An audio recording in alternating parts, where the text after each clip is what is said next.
अस्सलाम ख़वातीन हज़रात, हम अपने इस वेबिनार सीरीज़ में, जिसमें हम मीडिया और सहाफ़त में जो मसाइल हैं उसके हवाले से जो हम बात कर रहे हैं, उसमें उसके तीसरे हिस्से में हम आ चुके हैं। हमने पहले ये डिस्कस किया कि क्या मसाइल सहाफ़ियों को ख़ास तौर पर जिस किस्म की उन पर टेंशन हैं वो किस किस्म की हैं, किस नौइयत की हैं, उन पे जिस किस्म का डिप्रेशन उनको हो रहे हैं वो क्या हैं। एक साइकेट्रिस्ट ने आके ये तक कहा, डॉक्टर फवाद सुलेमान ने, कि अगर ये डिप्रेशन बढ़ता गया तो सुसाइडल टेंडेंसीज भी हो सकती हैं, और ये बहुत ख़तरनाक बात है। और हम देख रहे हैं कि सहाफ़ियों में पिछले 2 साल में हमने देखा है कि बहुत से लोगों की जान गई है इसमें। क्या कोई लीगल रेमेडी है? आज हम इस बात को डिस्कस करने के लिए बैठे हुए हैं। हमारे साथ जो मेहमान तशरीफ रखते हैं, मैं उन सबका तारुफ कराता चलूँगा। हमारे साथ मौजूद हैं जस्टिस शायद रिटायर्ड रशीद रिजवी साहब, बहुत सीनियर वकील हैं, और उनके साथ ही हमारे साथ मौजूद हैं शोएब अशरफ साहब, एडवोकेट, वो भी सीनियर वकील हैं। और इन दोनों लोगों ने सहाफ़ियों की और सहाफ़ती इदारों की जो लीगल मामलात हैं उसमें बहुत उनकी मदद की है, और आज भी हम चाहेंगे कुछ रहनुमाई करें हमारी। मज़हर अब्बास साहब जो बहुत सीनियर सहाफ़ी हैं। उमूमन मैंने पहले भी कहा था, मैं सहाफ़ियों के साथ लफ्ज़ सीनियर लगाने का कायल नहीं हूँ, लेकिन मज़हर भाई मुझसे भी सीनियर हैं, लिहाजा मैं ये ज़रूर लगाऊंगा। Pakistan federal union of journalist के लीडर हैं, जनरल सेक्रेटरी रहे हैं पहले। उनके साथ मुझे ज्वाइन किया है हसन अब्बास साहब ने, जो कराची यूनियन ऑफ जर्नलिस्ट, अब हमारी KUJ और PFJ भी कई हिस्सों में बंधी हुई हैं। तो ये जो बंटवारा है उसमें एक बड़े हिस्से के ये, एक KUJ के ये सदर हैं। मैं एक्सपेक्ट कर रहा हूं कि आगे चल के हमको पंजाब यूनियन ऑफ जर्नलिस्ट से भी कुछ लोग ज्वाइन करेंगे, और जो एक बड़े सीनियर वकील हैं नदीम जमान साहब, जो KUJ के केसेस हैंडल करते रहे हैं, वो भी हमें ज्वाइन करेंगे। और उसके अलावा मैं उम्मीद लगा रहा हूं कि एक और जो ग्रुप है हमारे सहाफ़ियों का, दस्तूरी ग्रुप जिसे हम कहते हैं, उसके एक बड़े अहम मेंबर हैं AH खानजादा साहब, वो भी हमें आगे चल के ज्वाइन करेंगे। लेकिन हम बात यहीं से शुरू करेंगे सबसे पहले, और मैं सबसे पहले आप सारे मेहमानों का शुक्रिया भी अदा करूंगा, आपको खुशामदीद कहूँगा। रशीद रिजवी साहब, आपसे अगर हम बात शुरू करें, आपको क्या लगता है कि जो प्रॉब्लम्स इस वक्त मीडिया जिनसे दो चार है, उनकी नौकरियां जा रही हैं, उनको तनख्वाहें काटी जा रही हैं और तनख्वाहें रोकी जा रही हैं, इसकी कोई लीगल रेमेडी आपको नजर आती है क्या? कोई कानून, खास तौर पे जो कोविड एक्ट आया है, इसके हवाले से बताइए, क्या ये जर्नलिस्टों की मदद कर सकेगा? इसलिए कि जर्नलिस्टों की प्रॉब्लम तो कोरोना से पहले की है। जर्नलिस्ट मेरे नजदीक इमरान साहब सिर्फ इस वक्त जर्नलिस्टों का प्रॉब्लम बेरोजगारी नहीं है। आज आप सुबह के अखबारात देखेंगे तो उससे तो जाहिर होता है कि मिसिंग जर्नलिस्ट की भी अब एक कहानी शुरू हो रही है इस मुल्क में। पहले मिसिंग पर्सन की होती थी, अब मिसिंग जर्नलिस्ट की भी कहानी शुरू हो रही है। अब एक फारूकी साहब तो वापस खैरियत से घर पहुंच गए हैं, लेकिन अबसार आलम का मुझे पता नहीं अभी तक कोई इतला है या नहीं है। आपने कहा साइकोलॉजिकली भी ये लोग बहुत सफर कर रहे हैं। सबसे बड़ा ये है कि जो 73 का एक्ट है उसको मैं समझता हूँ रीराइट करना पड़ेगा, उसे दोबारा से रिव्यू करना पड़ेगा। उसमें वर्किंग जर्नलिस्ट की डेफिनेशन इलेक्ट्रॉनिक मीडिया वाले नहीं आ रहे हैं, उनको इंक्लूड करना पड़ेगा, या उनके लिए कुछ सेपरेट लेजिस्लेशन जरूरी है। बगैर उसके कोई प्रोटेक्शन नहीं हो सकता है। और जहाँ तक कोविड-19 का एक्ट का सवाल है, जो आया था प्रोविजनल लेवल पे भी आया, फेडरल लेवल पर भी आया, लेकिन कहीं पर भी मैं समझता हूँ कि अमलन उसका बिल्कुल प्रैक्टिकल कहीं अमल नहीं हुआ। प्राइवेट ऑर्गेनाइजेशन से, सेमी स्टेट ऑर्गेनाइजेशन से उसी अंदाज से लोगों को निकाला जा रहा है। सैलरी 30% लेस दी जा रही है लोगों को, लेकिन कोई प्रोटेक्शन नहीं है। तो मैं समझता हूँ कि इसका वाहिद हल ये है, बदकिस्मती से, कि हमारे सहाफी भाइयों में यूनिटी आनी चाहिए। अब दिन ब दिन ये एक्टिविटी डिवाइड हो रही है, दूसरी ऑर्गेनाइजेशन डिवाइड होती जा रही हैं। हमें जहाँ पे यूनाइट होना है, जिन इश्यूज पे हम वहाँ पे जमा नहीं हो रहे हैं, यही हाल हमारी बार एसोसिएशन का है। और आपको कोई उम्मीद नहीं रखनी चाहिए कि तो आप जर्नल्स के एम्प्लॉयर हैं, इससे आपको कोई नहीं चाहिए। तो कुछ करना है, जर्नलिस्टों से ही मिलकर आपस में करना होगा।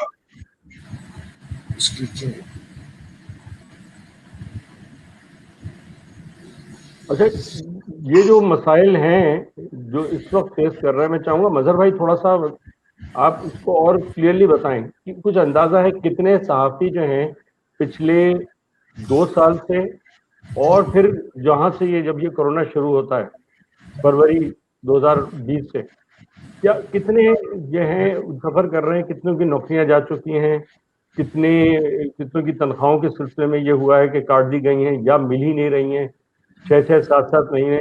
और वो अशरफ खान साहब कहते हैं जो केयूजे के सदर है, इस कुछ को तो साल भर से तनख्वाहें नहीं मिली। तो क्या सूरत हाल है जरा बताइए। देखिए इमरान, अभी जो रशीद रिजवी साहब बात कह रहे थे, उनसे उनकी बात से मुकम्मल इत्तेफाक करते हुए, जब से 1973 का एक्ट बना, newspaper employees condition of service act, उससे पहले सिर्फ जर्नलिस्टों के लिए होता था। न्यूज़पेपर एम्प्लॉइज एक्ट में ज़्यादा वसी किया गया, जो भी जितने भी अखबारात में काम करने वाले लोग थे उनको उसका हिस्सा बनाया गया। उसके बाद से हमने एक तसलसल देखा उस एक्ट की खिलाफ वर्जियों का, और जाहिर है जो बुनियादी लेबर लॉज हैं उन पर अमल नहीं हुआ, और उसके बदले में एक तरीके से मीडिया पर हमला हुआ मालकान की तरफ से। और हमला इस में हुआ कि जब भी उसके बाद कोई वेज बोर्ड आता तो उसका सबसे ज़्यादा शिकार गैर सहाफ़ी होते, और बड़ी तादाद में जब भी वेज बोर्ड आया है, और हमेशा वेज बोर्ड हालांकि एक कानूनी चीज़ है, और ये हमारी बदकिस्मती अदलिया की है कि कानून के तहत बनने वाली चीज़ को अदालतों ने कई साल जो है लटकाए रखा, और उसकी बहुत सी वजूहात हैं। तो एक चीज़ जो ऑटोमेटिकली वर्कर्स को मिल सकती थी, उसमें एक बड़ी रुकावट अदालतें रहीं। और जाहिर है मालकान के पास बड़े वकील होते थे, वो अदालतों में चले जाते थे, 10-10 साल 15-15 साल वेज बोर्ड की हेयरिंग्स होती थी। और उसके नतीजे में जब वेज बोर्ड फाइनली इम्प्लीमेंट होता था, वो भी पूरी तरह नहीं, जब फाइनली इम्प्लीमेंट होता था उसका फायदा भी मालकान को पहुंचा। और वो इस तरह कि इश्तिहारात की मद में जो है वो 200%, कभी 150% इजाफा हुआ। उसके बदले में एपीएनएस की पब्लिकेशन में वेज बोर्ड नहीं इम्प्लीमेंट हुआ, चंद अखबारात के सिवा। और उसके फौरन बाद जो नॉन वर्किंग जर्नलिस्ट थे खासतौर पे, उनकी छांटी शुरू हो गई। और उसका नतीजा ये हुआ कि जब इम्प्लीमेंट चीजें नहीं हुई तो यूनियंस आहिस्ता आहिस्ता कमजोर होती चली गई। यूनियंस लीगल लड़ाई में जाती, लेबर कोर्ट्स जाती, इम्प्लीमेंटेशन ट्राइब्यूनल जाती, हाई कोर्ट जाती, सुप्रीम कोर्ट जाती, उसमें सालों लग जाते थे। तो वर्कर्स जो है वो डिमोरलाइज हो गया। और फिर एक बड़ा सुनामी आया कॉन्ट्रैक्चुअल एम्प्लॉयमेंट का, और उसके साथ ही जो है वो सब कॉन्ट्रैक्ट जो थे, यानी ठेकेदारों को दे दिया गया सिस्टम, उनके तहत चीज़ों, ये सारी कानून की खिलाफ वर्जियां हो रही थी। लेकिन हमारी अदलिया जो है इस सिलसिले में खामोश रही, तो यूनियंस कमज़ोर हुई। और उसका सबसे ज़्यादा खौफनाक चीज़ ये हुई कि यूनियंस टूट गई। इस वक्त अगर आप देखें तो कलेक्टिव बार्गेनिंग एजेंट्स जो हैं वो 3 से 4 यूनियंस हैं और 2 बड़े मीडिया ग्रुप्स हैं। तो ये एक बैकग्राउंड इसका है। तो जब मालकान ने ये देखा कि जी सिर्फ हुकूमत उन्हीं की बात सुनती है और उन्हीं के साथ बार्गेन करती है, तो उनकी बार्गेनिंग पोजीशन स्ट्रांग हुई, और उसके मुकाबले में जर्नलिस्ट यूनियन जो हैं वो तकसीम होती चली गई। जब जर्नलिस्ट यूनियंस तकसीम हुई, सीबीआई यूनियंस नहीं रही, ना होने के बराबर रही, उसके बाद जो है वो विक्टिमाइजेशन शुरू हुई। एक तरफ हमें सरकार से दबाव था, यानी जर्नलिस्टों के गायब होने का सिलसिला शुरू हो गया, जर्नलिस्टों के मारने का सिलसिला शुरू हो गया। ये आप समझ लें 1989 में सिंध के अंदर 3 जर्नलिस्ट मारे गए थे, और उसके बाद हमने एक सिलसिला देखा, और 9/11 से अब तक तकरीबन 126 जर्नलिस्ट मारे गए हैं। उनमें बलूचिस्तान के अंदर बेशुमार लोग मारे गए, खैबर पख्तूनख्वा में टारगेट हुए, कराची में टारगेट हुए, अंदरून सिंध टारगेट हुए, और उनमें से 4 या 5 केसेस ऐसे हैं कि जिनके मुकदमात अदालतों तक पहुंचे, और एक मुकदमा है कि जिसमें 2 मुकदमात हैं जिनमें फैसला हुआ, लेकिन वो भी अभी अपील के मरहले में चीजें हैं। तो ये मजमूई तौर पे सूरत हाल रही कि आपको सरकार का सामना रहा, यानी सरकार जब मैं कह रहा हूँ तो हुकूमत भी है और गैर सरकारी इदारे भी हैं, हुकूमत भी है और कलदम तंजीमें भी हैं। सरकारी एजेंसीज का दबाव भी आता है और कलदम तंजीमों का दबाव भी आता है। तो उससे आप उस जर्नलिस्ट की ज़हनी कैफियत का अंदाजा कर लें कि उसने खबर भी देनी है और उसने ये भी ख्याल रखना है कि इस खबर के बदले में कहीं उसकी जान को खतरा ना हो जाए। और इसमें एक बड़ी मिसाल मैं आपको दूं जो मैं हैरान हूं बलूचिस्तान की। बलूचिस्तान में सिर्फ रिपोर्टर्स टारगेट नहीं होते, बलूचिस्तान में सिर्फ रिपोर्टर्स को थ्रेट्स नहीं होती, बलूचिस्तान के अंदर जो डेस्क पर काम करने वाले लोग हैं, और एक ज़माना तो ये था कि उनको ये बताया जाता था कि आपने ये हेडलाइन देनी है, इससे हटकर कोई अगर हेडलाइन हुई तो वो हमारे लिए काबिल कबूल नहीं होगी। तो अब बलूचिस्तान में जो जर्नलिस्टों की सूरत हाल है वो इंतहाई अबतर है, और उस पर तुर्रा ये हुआ कि बलूचिस्तान हाई कोर्ट ने 9 इदारों के खिलाफ जब केस हुआ इंसदाद दहशतगर्दी का, उसको चैलेंज किया, तो बदकिस्मती से बलूचिस्तान हाई कोर्ट ने जो अखबारात के खिलाफ फैसला दे दिया, और मालिकान ने ये कहा कि देखें जी, हम मुकदमात तो फेस कर सकते हैं, आप हमारे खिलाफ गद्दारी का मुकदमा कर लें, हम फेस कर लेंगे, लेकिन जिनके बयानात आप छापने से हमें मना कर रहे हैं, उनके बयानात अगर हम नहीं छापें तो हमारी डेस्क पे काम करने वाला आदमी, फील्ड में रिपोर्टिंग करने वाला जो सहाफ़ी है, उसकी जिंदगी की कोई जमानत नहीं है। फिर तो मैं मतलब साहब एक चीज मुझे बताइए, मतलब ये बताइए, ये जितने मसाइल हुए इसमें कितनी दफा कोई यूनियन बटी हुई है, बहुत सारी हैं, कोई यूनियन उठकर लीगल रिड्रेस के लिए उन्होंने कोई वकील किया, कोई कभी अदालत का दरवाजा खटखटाया हो? आपने केसेस बताया मर्डर के केस में तो जो लवाहिकीन है वो भी जाते हैं, लेकिन यूनियंस कितनी बार गई हैं? सिर्फ मर्डर के केसेस नहीं, ये थ्रेट्स के केसेस, बाकी जितने केसेस हैं, इसमें यूनियन ने जाके खुद कभी अप्लाई किया हो, कहा हो कि भाई ये मसला है और प्लीज अदालत इसको सॉल्व करे? देखिए, मैं एग्जैक्टली वाकयात तो मुझे याद नहीं, लेकिन गई हैं, और सिर्फ इसी वजह से इसलिए नहीं गई हैं, यानी इसलिए भी गई हैं कि जब उन पर इल्जामात लगे करप्शन के, तो उन्होंने सुप्रीम कोर्ट गए, और ये जर्नलिस्टों की वजह से ही हुआ कि मिनिस्ट्री ऑफ इंफॉर्मेशन का सीक्रेट फंड खत्म किया गया। सन 2011 में जो है हामिद मीर और कुछ दीगर सहाफ़ी, जिनमें मैं भी शामिल था, उन्होंने सुप्रीम कोर्ट को अप्रोच किया, इफ्तिखार चौधरी साहब उस वक्त चीफ जस्टिस थे, और उनसे कहा कि ये सोशल मीडिया पे एक लिस्ट जो है वो चल रही है जिसमें उनके नाम हैं कि जी उन्होंने फलां जगह से पैसे लिए, तो हम चाहते हैं कि इसको इन्वेस्टिगेट किया जाए, मालूम किया जाए कि ये क्यों हुआ। और उसमें फिर वो प्रोसीडिंग्स हुई। उसके नतीजे में हमने ये भी मुतालबा किया कि मिनिस्ट्री ऑफ इंफॉर्मेशन के सीक्रेट फंड से जिन जर्नलिस्टों को पैसे दिए जाते हैं वो भी मालूम किया जाए, और वो उस प्रोसीडिंग्स का नतीजा है कि 2 लिस्टें जो हैं सुप्रीम कोर्ट में सबमिट हुई मिनिस्ट्री ऑफ इंफॉर्मेशन की तरफ से उन जर्नलिस्टों को जिनको सीक्रेट फंड से पैसे दिए जाते थे। अब उनमें से बहुत से लोगों ने अपनी वजाहत की, कुछ ने कहा कि हम सरकारी दौरे पे गए, उस वजह से हमें दिए गए, और उन्होंने अपने लेकिन इम्पॉर्टेंट बात ये हुई कि उसके नतीजे में मिनिस्ट्री ऑफ इंफॉर्मेशन का सीक्रेट फंड जो मिसयूज होता था वो खत्म हुआ। और उसके अलावा जो आप इंडिविजुअल केसेस जैसे मुनीर साकी का केस, नहीं, ये बात एक चीज और बताएं, क्या ये वाकई पक्की बात है कि अब अदालत के फैसले के नतीजे में ऐसा कोई फंड अब नहीं पाया जाता। क्या ये गारंटीड सिचुएशन है या ये एक अदालत का फैसला है और बस इम्प्लीमेंटेशन की हमें क्या पता? सीक्रेट फंड है तो सीक्रेट तो कुछ भी हो सकता है। देखिए, सीक्रेट फंड जो होता है, ये याद रखें, मिनिस्ट्री ऑफ इंफॉर्मेशन का सीक्रेट फंड आम तौर पे सेक्रेटरी इंफॉर्मेशन की कस्टडी में होता है।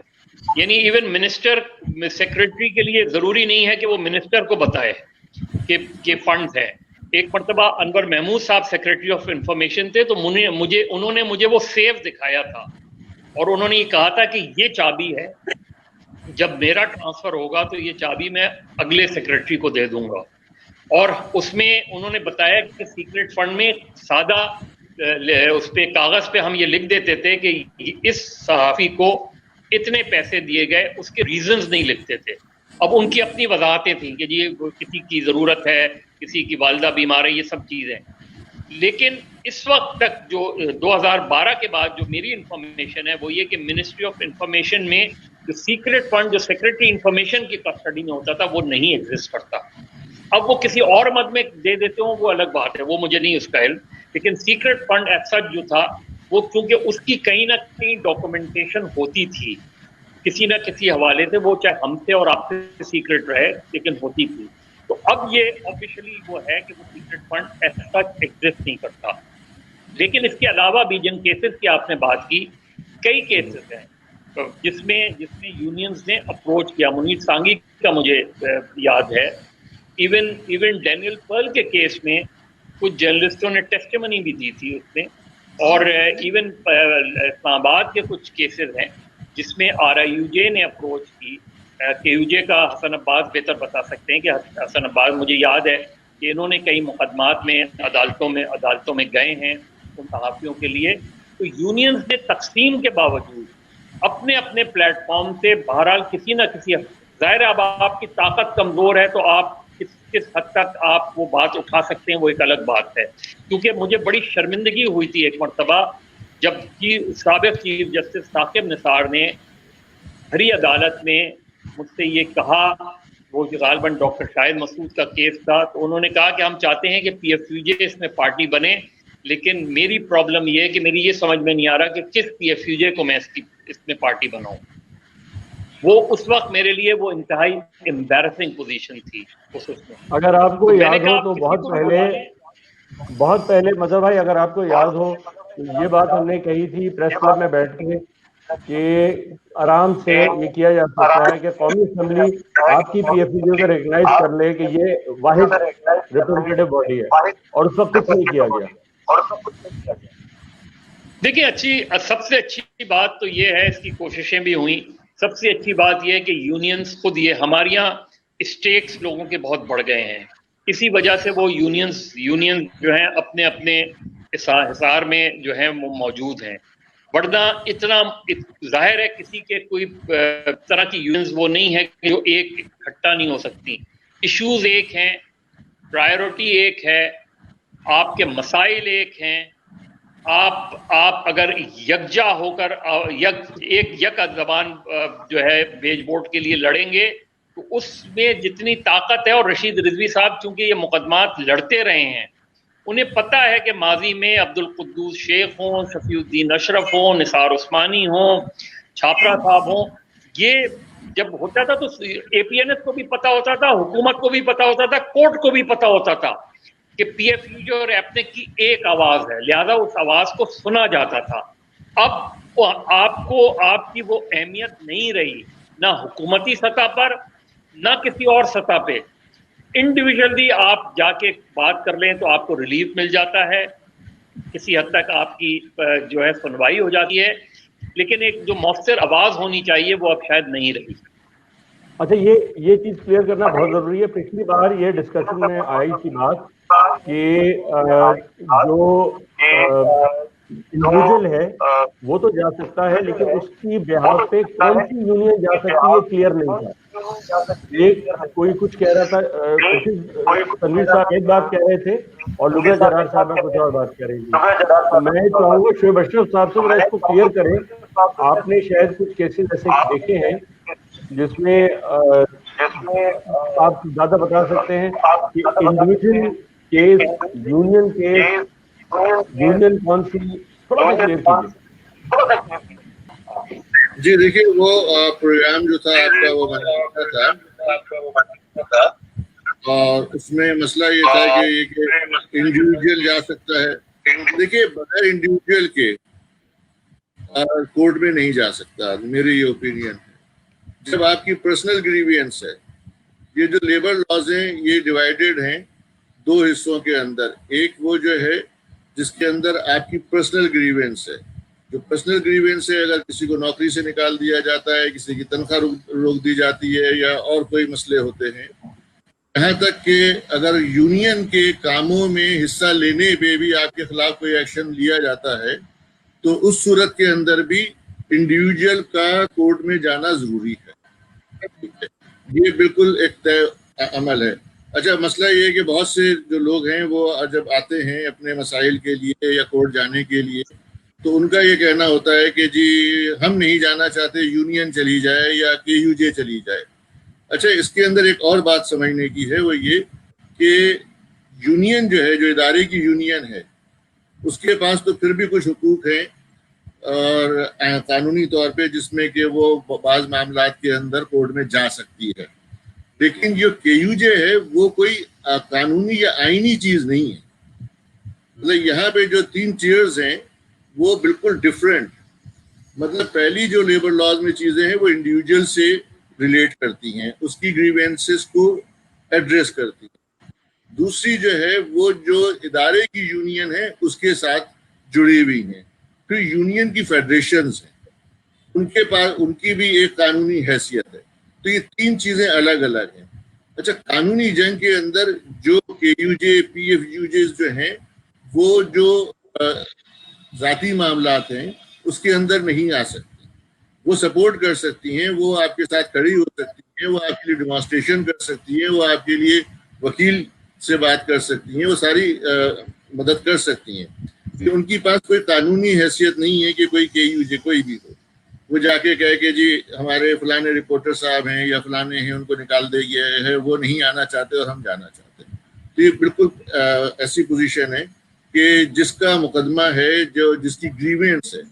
अच्छा, उसमें एक छोटी सी बात और ऐड कर दूं कि कोर्ट में जाने से पहले भी जो भी शख्स उस किसी अमल से, मालिकान के या ऑर्गेनाइजेशन के किसी अमल से उसको कोई नुकसान पहुंचा है जिसका रिड्रेसल वो चाहता है, तो उसको पहले लाजमी है कि वो ग्रीवेंस पिटीशन भेजेगा। वो जब ग्रीवेंस पिटीशन अगर किसी ने नहीं भेजी है जाती तौर पे, तो वो मुकदमा उसका इस बुनियाद पे भी खारिज हो जाएगा कि आपने ग्रीवेंस पिटीशन नहीं फाइल की है। जो आपकी शिकायत है आपने मालिकान को वो नहीं भेजी है, अपने इदारे को वो नहीं भेजी। तो ये मेरा इस पे। बाकी रशीद साहब मौजूद हैं, ज़्यादा बेहतर बता सकते। रशीद रिजवी साहब, आप प्लीज, जैसा कि शुएब भाई कह रहे हैं, तो हम चाहेंगे कि आप जरा ज्यादा इसको क्लियर करें सिचुएशन को कि इंडिविजुअल के बिहाफ पर इंडिविजुअल एक्ट जो इश्यूज होते हैं उन पर यूनियन, कौन सी यूनियन जा सकती है? सीबिया तो शायद जा सके, या पता नहीं वो भी नहीं जा सके। आप जरा और क्लियर कीजिए, क्या लॉ क्या कहता है? आप इंडिविजुअली भी जा सकते हैं, यूनियन वाइज भी जा सकते हैं, लेकिन मसला है कि कोर्ट पे किस तरीके से असरअंदाज होना चाहिए। और मैं समझता हूँ इस सिलसिले में अगर यूनियन स्ट्रांग है तो वो एक इम्प्रेशन छोड़ती है अदलिया पर, कोर्ट पर, जज पर। ये मेरा तजर्बा कहता है कि हम लोग जब भी किसी इश्यूज पे भी यूनाइटेड होकर गए हैं तो कोर्ट ने हमें रिलीफ दी है। लेकिन अगर हम इंडिविजुअल रिलीफ नहीं दी है, पहले की पुराने जमाने की तहरीकें देखेंगे, जर्नलिस्टों की स्ट्रगल देखेंगे, तो आपको ये अंदाजा होगा कि पहले कभी ये सवाल नहीं उठा है या इंडिविजुअल अपने ग्रीवांस के लिए जाए या यूनियन जाए या फेडरेशन जाए। हमेशा से ये यूनियन के लेवल पे मसाइल हल हो जाते थे। लेकिन हमारी डिसयूनिटी से यूनियन कमजोर हुई है, मालिकाना प्रेशर उन्होंने लोगों को करना शुरू कर दिया और इस तरह से हम कमजोर हुए हैं। जो है वो उसे मिलता है, अच्छा वकील करने को मिल जाता है। तो मैं समझता हूँ कि मेरे तजर्बे में एक स्ट्रॉन्ग यूनियन का होना जरूरी है, चाहे वो इंडिविजुअल ग्रीवांस का हो, इज्तिमाई ग्रीवांस का हो, पब्लिक एट लार्ज की पिटिशन हो, प्रो बोनो पब्लिक हो, उसमें यूनियन का स्ट्रॉन्ग होना और यूनाइटेड होना लोग जर्नलिस्टों का और सिविल सोसाइटी का बहुत जरूरी होता है। हसन अब्बास साहब, आप लोग गए हैं कई केसेस लेके अदालतों में, आपकी जो यूनियन है उसने कई, और मेरे ख्याल में उनमें से बहुत से केसेस तो शोएब अशरफ साहब ही ने हैंडल किए हैं।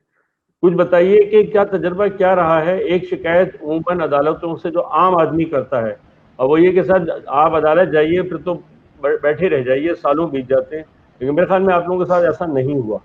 तो आप थोड़ा सा पहले अपना तजर्बा बताइए, फिर मैं शोएब साहब से यही सवाल पूछूंगा कि वो तजर्बा कैसा था और क्यों ऐसा था, जैसा कि ये बता रहे हैं। जी पहले तो मैं सबको सलाम कहता हूँ, जितने मेरे यहाँ सीनियर्स मौजूद हैं उनको, और उस पर मैं पहले बात करना चाहता हूँ। कोर्ट्स तो खैर एक अलहदा मामला है। देखें, पिछले 27 माह से जो कुछ मीडिया के साथ हो रहा है, जो अभी रशीद रिजवी साहब ने बात की, मैं उससे 1000% मुत्तफिक हूँ कि यूनियंस का कमज़ोर होना, कुछ शख्सी बुनियादों पर अपने आप को इतना ऊपर ले जाना कि यूनियन के मकासद जो हैं वो पीछे रह जाएं, फिर कोई ऐसी एफर्ट करने की कोशिश भी नहीं की कि जी ये धड़े एक हो जाएं। मदर भाई को क्रेडिट ज़रूर दूंगा कि इन्होंने 2 साल पहले, 1.5 साल पहले बहुत अच्छी एफर्ट की कि किसी तरह से ये ग्रुप जो है ये एक जगह जमा हो जाए।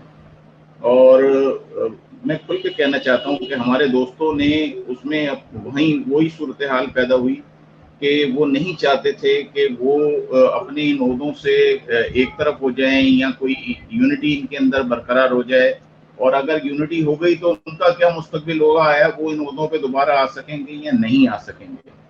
अल्टीमेट जब ऐसी सूरत हाल पैदा होती है, कोर्ट पे तो आप बाद में जाएंगे ना, पहले आप अपनी यूनिटी को देखेंगे कि आप कर क्या रहे हैं, आपके मकासद क्या हैं, आप यूनियन में हैं क्यों। तो वो जो एक यूनियन के मकासद थे वो असल में हमने दफना दिए सबने, और उसका नतीजा जो कुछ पिछले 27 महीने से मीडिया हाउसेज में हुआ, उसमें बेरोजगारी जो है वो अब तक मुख्तलिफ दावे आते हैं। मेरे पास भी एक दावा है कि तकरीबन कोई 6083 लोग जो हैं वो बेरोजगार हो गए। एक ये मीडिया वर्कर हैं, इसमें सिर्फ सहाफ़ी नहीं है, इसमें दीगर शोबों में काम करने वाले लोग हैं, इसमें प्रिंट मीडिया के लोग हैं, इसमें इलेक्ट्रॉनिक मीडिया के लोग हैं, इसमें टेक्निकल स्टाफ है।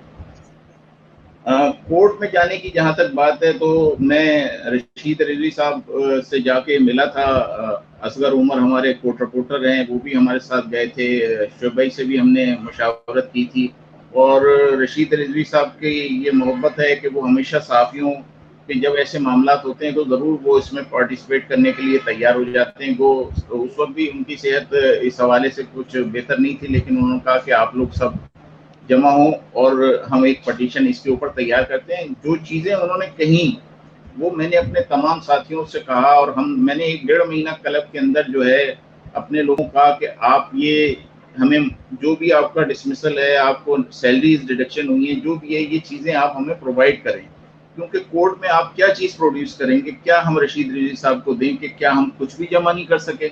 हमारे पास एक ज़बानी डेटा है, कुछ नाम है हमारे पास जो मुख्तलिफ इदारों से निकाले गए लोग हैं, तो ये इस बुनियाद पे तो कोर्ट में नहीं जा सकते। फिर हमने शोएब भाई को भी बुलाया क्यूजे के ऑफिस में, वहाँ पे भी एक मीटिंग हुई, उसमें भी ये था कि उसमें सिविल सोसाइटी से भी लोगों को शामिल किया गया था, उसमें जो है करामत साहब भी थे। तो एक तय हुआ था कि हम इसके ऊपर वर्क करेंगे, लेकिन फिर वही बात है कि ये वर्क के लिए टाइम कोई देने के लिए तैयार नहीं है।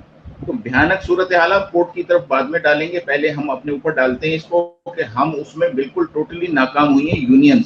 यूनियंस का जो काम था, यूनियंस की जो अपील है, वो अब मेंबरान को अट्रैक्ट नहीं करती, और उसकी बुनियादी वजह शायद मदर भाई ने बताई हो, मैं तो चूंकि हमने देखा की पूरी बात, हाँ, ये बात कि हमने 2013 के बाद से जो देखी। डिवीजन हुई है उस डिवीजन ने बहुत ज्यादा नुकसान पहुंचाया है, और कोई इस मामले को इस तरह संजीदगी से लेने के लिए तैयार नहीं होता कि क्या हो रहा है कि आप माशी तौर पे तबाह हो रहे हैं, आपके घरों में फाके हो रहे हैं, लेकिन अपनी अना इतनी ज्यादा हो गई है कि आप एक साथ बैठ के इस मसले पे कोई लाएअमल बनाने के लिए तैयार नहीं है। कोर्ट में आप जो भी चीज लेके जाएंगे, कोर्ट आपका एविडेंस देखेगी, कोर्ट आपकी बात देखेगी कि आपने ब्लैक एंड व्हाइट में उससे क्या चीज दी है। डिबेट उस पर बाद में शुरू होगी, वहां के मसाइल बाद में शुरू होंगे, लेकिन पहले मरहले में जो सूरत हाल है वो बहुत ज्यादा। क्या सहाफ़ी को रेमेडी अदालतें दे सकती हैं या सिर्फ यूनिटी का इंतजार किया जाएगा? ये तो सूरत हाल जो है ये सबसे ज्यादा जो है वो काउंट करती है। बाकी जो हम केस करते हैं, जाहिर है कोर्ट का प्रोसीजर है, वो अपने टाइम के ऊपर केस जो है वो चलता भी है, प्रोसीड भी होता है, जजेस बात भी सुनते हैं, हमारे वकील भी बात करते हैं। शोक भाई हमारे 2-3 केसों को इस वक्त जो है वो सिंध हाई कोर्ट में देख रहे हैं, और अल्हम्दुलिल्लाह हमारे केस जो है वो नॉर्मली आगे बढ़ रहे हैं। लेकिन बात वो ये है कि मुद्दई सुस्त गवाह चुस्त वाले मामला, कि आप वकील की तरफ एक चीज लेके जाते हैं, जब तो वकील को पूरी चीजें आपको जमा करके देना आपका सबसे बड़ा काम होता है। एक बात हो रही थी कि वेज अवार्ड की, या अभी मदर भाई ने बात करी, देखें 7वां वेज अवार्ड जो था रशीद रिजवी साहब जो हैं वो केस में थे हमारी तरफ से, साफियों की तरफ से, तो केस 10 साल चला। वो केस 10 साल चलने की वजह ये है, बात है जब आप एक काम ही नहीं कर रहे तो आप रेमेडी पे तो बाद में जाएंगे कि आपकी तैयारी क्या है। मैं अगर अपना टेस्ट में फेल हो गया तो मैं रेमेडी किस चीज की मांग रहा हूँ? मैं ये तो नहीं कह सकता टीचर को कि मैंने कुछ नहीं किया है लेकिन मुझे रेमेडी चाहिए, मुझे पास कर दें आप। तो पहले पास होने के लिए हमारी ये जो यूनिटी है उसको होना बहुत जरूरी है। और मैं तो बारहा कह चुका हूं कि मैं स्टेप डाउन करने के लिए भी तैयार हूं अगर ये काम होता है। मुझे कोई वो नहीं है, मेरा कोई चीज इस पे दाव पे नहीं लगी हुई है। मुझे तो उस हालत से बहुत ज्यादा दुख हो रहा है जो कुछ हमारे लोगों के साथ हो रहा है। ये किस तरफ जा रहे हैं कि लोग बेरोजगार हो गए हैं, उनके घरों में फाके हो रहे हैं, वो अपनी सफेद पोशी का भरम नहीं रख सकते, किसके आगे हाथ फैलाएं। तो ये बहुत तकलीफदेह सूरत हाल है अगर इसको कोई समझने की कोशिश कर रहा है। हाँ, अल्हम्दुलिल्लाह अभी कुछ लोग हैं जो कि साफियों में मौजूद है, मदर भाई जैसे लोग मौजूद हैं और सीनियर लोग मौजूद हैं। हम जाहिर है हम लड़ भी जाते हैं, बहुत सारी चीजों पे हमारी डिबेट हो जाती है, लेकिन ऐसी बात नहीं है कि कोई एहतराम का रिश्ता या कोई इनकी बात ना सुन। ठीक है, मैं नदीम जमान गौरी साहब को खुशामदीद कहूंगा। बरादरी के जो लोग हैं हमारे जैसे सीनियर हैं, रशीद रिजवी साहब हैं, शोभ भाई हैं, दीगर और लोग हैं, अगर इनके ऊपर मुश्तमिल कोई एक ऐसी कमेटी बना दी जाए जो दोनों तरफ के, तीनों तरफ के लोगों की बात सुन के बहुत तेजी के साथ काम करे। और ये जो है मैं कहता हूँ कि अगर एक दिन अगर ये बैठ जाएंगे तो दूसरी मीटिंग में मैं कहता हूँ इंशाल्लाह ये मामला जो है वो हम हल कर सकते हैं। तो ये सूरत हाल है, पहले यूनिटी की तरफ जाना होगा, मेरी राय है ये। मैं वेलकम करूंगा नदीम जमान कुरैशी साहब को, जिन्होंने पंजाब यूनियन ऑफ जर्नलिस्ट की तरफ से कई केसेस देखे हैं, हैंडल किए हैं, और वो हमें पीयूजे के जो प्रेजेंट और पास सदूर हैं दोनों ने हमें ये कहा कि इनको जरूर इनसे बात कीजिए। लेकिन इससे पहले कि मैं इनसे बात करूं, मैं आऊंगा शुएब अशरफ साहब की तरफ। शुएब भाई, क्या ये जो बात अब जैसे इन्होंने कहा कि जी वो केस जो था वो 10 साल चला, जो वेज बोर्ड का केस था, 7वें वेज बोर्ड का केस, क्या ये जो लोगों के इंडिविजुअल केसेस है, अगर लोगों को 10-10 साल इंतजार करना पड़ेगा उसमें, तो क्या ये फिजिबल भी है कि लोग इस तरफ जाएं, इस तरफ सोचें जाने का? बात है कोर्ट की नहीं है, ये बात कर रहे हैं वेज बोर्ड अवार्ड की, जो एक ट्राइब्यूनल है और दूसरे मामला है। ये जो लेबर कोर्ट के इश्यूज है तो जो कि आम साफी की अगर उसके हवाले से तो उसमें 10 साल नहीं लगते। अच्छा, ठीक है, ये ऐसा नहीं है कि किसी को वो। और दूसरी बात जो है वकील के तौर पे हमने ये देखी है कि वकील का एक रोल है अपने केस को तेज करने के लिए आपको एक कमिटमेंट के साथ जाना पड़ता है। अगर आप जाके बैठ जाते हैं लेबर कोर्ट के अंदर और कहते हैं भाई मेरा आज केस है देखिए मैं आप सब सहाफी जो भी हैं उनसे कहता हूँ, कभी आप लेबर कोर्ट में जाके तो देखिए कितने मुकदमा चलता है। जो जजेस वहां बैठे हैं जरा उनको जाके आप कवर कर लें उनको कि कितनी देर जो है वो प्रोसीडिंग्स होती है। मुश्किल से ऑन एन एवरेज आधे घंटे जो है वो प्रोसीडिंग्स होती है, उसके अलावा डेट्स है। तो मसला ये है कि आपको अपना केस को अगर तेज चलाना है और जल्दी है तो उसके लिए लॉ ने तो आपको रेमेडी प्रोवाइड की हुई है भाई 6 महीने में निकाल आपको डिसाइड करना है। अब आप 10 साल अगर इंतजार कर रहे हैं या 5 साल कर रहे हैं या 4 साल कर रहे हैं तो इसमें कुछ ना कुछ जो है वो कमी हमारी तरफ से भी होती है और दूसरी तरफ से भी होती है। वकला मसरूफ होते हैं, एडजमेंट आ जाते हैं, सारी चीजें हो जाती हैं।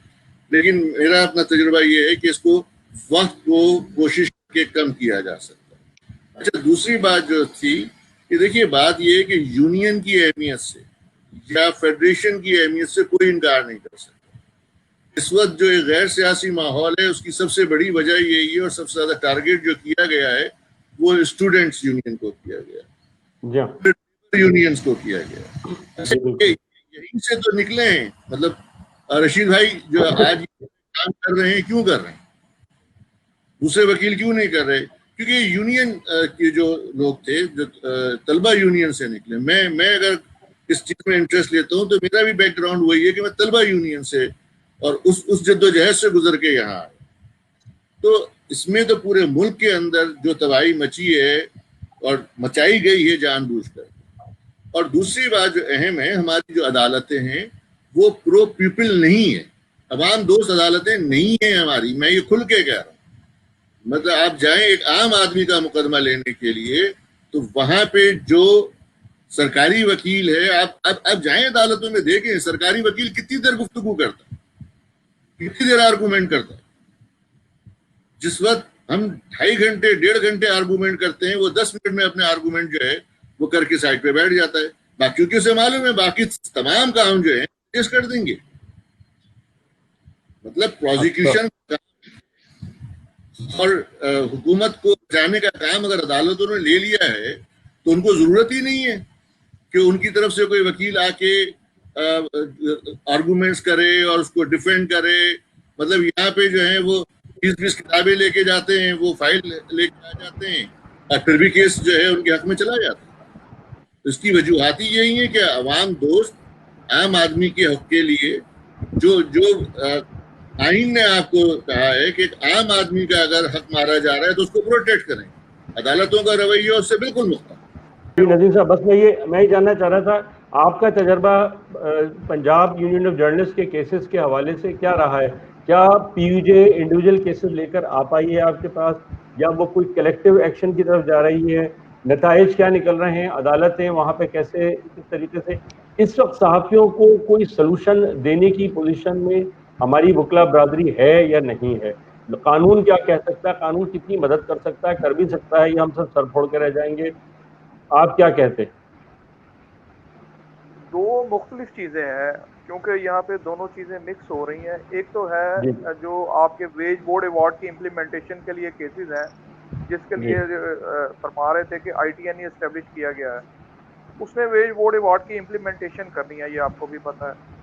दूसरा आ जाता है हमारा इंडिविजुअल ग्रीवियंस, जो हमारे सर्विस मैटर हैं, हमें नौकरी से निकाल दिया गया है या हमारे स्टे मैटर्स हैं या वो हमें मूव ओवर नहीं मिलता, ये चीज़ें हैं। मेरी इसमें गुजारिश ये है कि ITNE के पास सर्विस मैटर से मुतल्लक कोई इख्तियार नहीं है। ठीक हो गया जी? जी, आप सुन रहे हैं मेरी बात? बिल्कुल सुन रहे हैं जनाब। और मैं बल्कि इस वक्त मौका मिला है तो मैं कमर भट्टी साहब को भी खुशामदीद कहूँगा, उन्होंने भी ज्वाइन किया है। आप नवीद साहब प्लीज, नदीम साहब कंटिन्यू कीजिए। जी प्लीज। दूसरी बात ये है कि जब भी आप इंडिविजुअल ग्रीवियंस को लेके जाएं वो आप कलेक्टिवली ना लेके जाएं। सर्विस मैटर जब भी जाएगा वो इंडिविजुअल ग्रीवियंस की बेसिस के ऊपर जाएगा और वो NIRC में जाएगा। अब लेबर कोड को इख्तियार नहीं रहा, ये भी आपको पता होना चाहिए, क्योंकि जो हमारे दूसरे सूबों में भी अखबार छपते हैं, मसलन नॉय वक्त है, वो लाहौर में भी है, कराची में भी है, पेशावर में भी है, तो उसको ट्रांसप्रोविंशियल एस्टेब्लिशमेंट डिक्लेयर कर दिया गया और उसके सारे के सारे उससे मुतल्लिका जितने भी केसेस हैं वो NIRC में जाते हैं, वो लेबर कोड में नहीं जाएंगे। आप पहला इशू ये आ गया। दूसरा ये आ गया जो आप कह रहे हैं कि पेंडेंसी पड़ी या और उसको जो है ना वो टाइम कंज्यूमिंग हो गया। उसमें आप ये देखिए कि चेयरमैन आईटीएनई बीच में से रिटायर हो जाता है, उसका कॉन्ट्रैक्ट 2 साल का होता है और 1 साल की एक्सटेंशन होती है।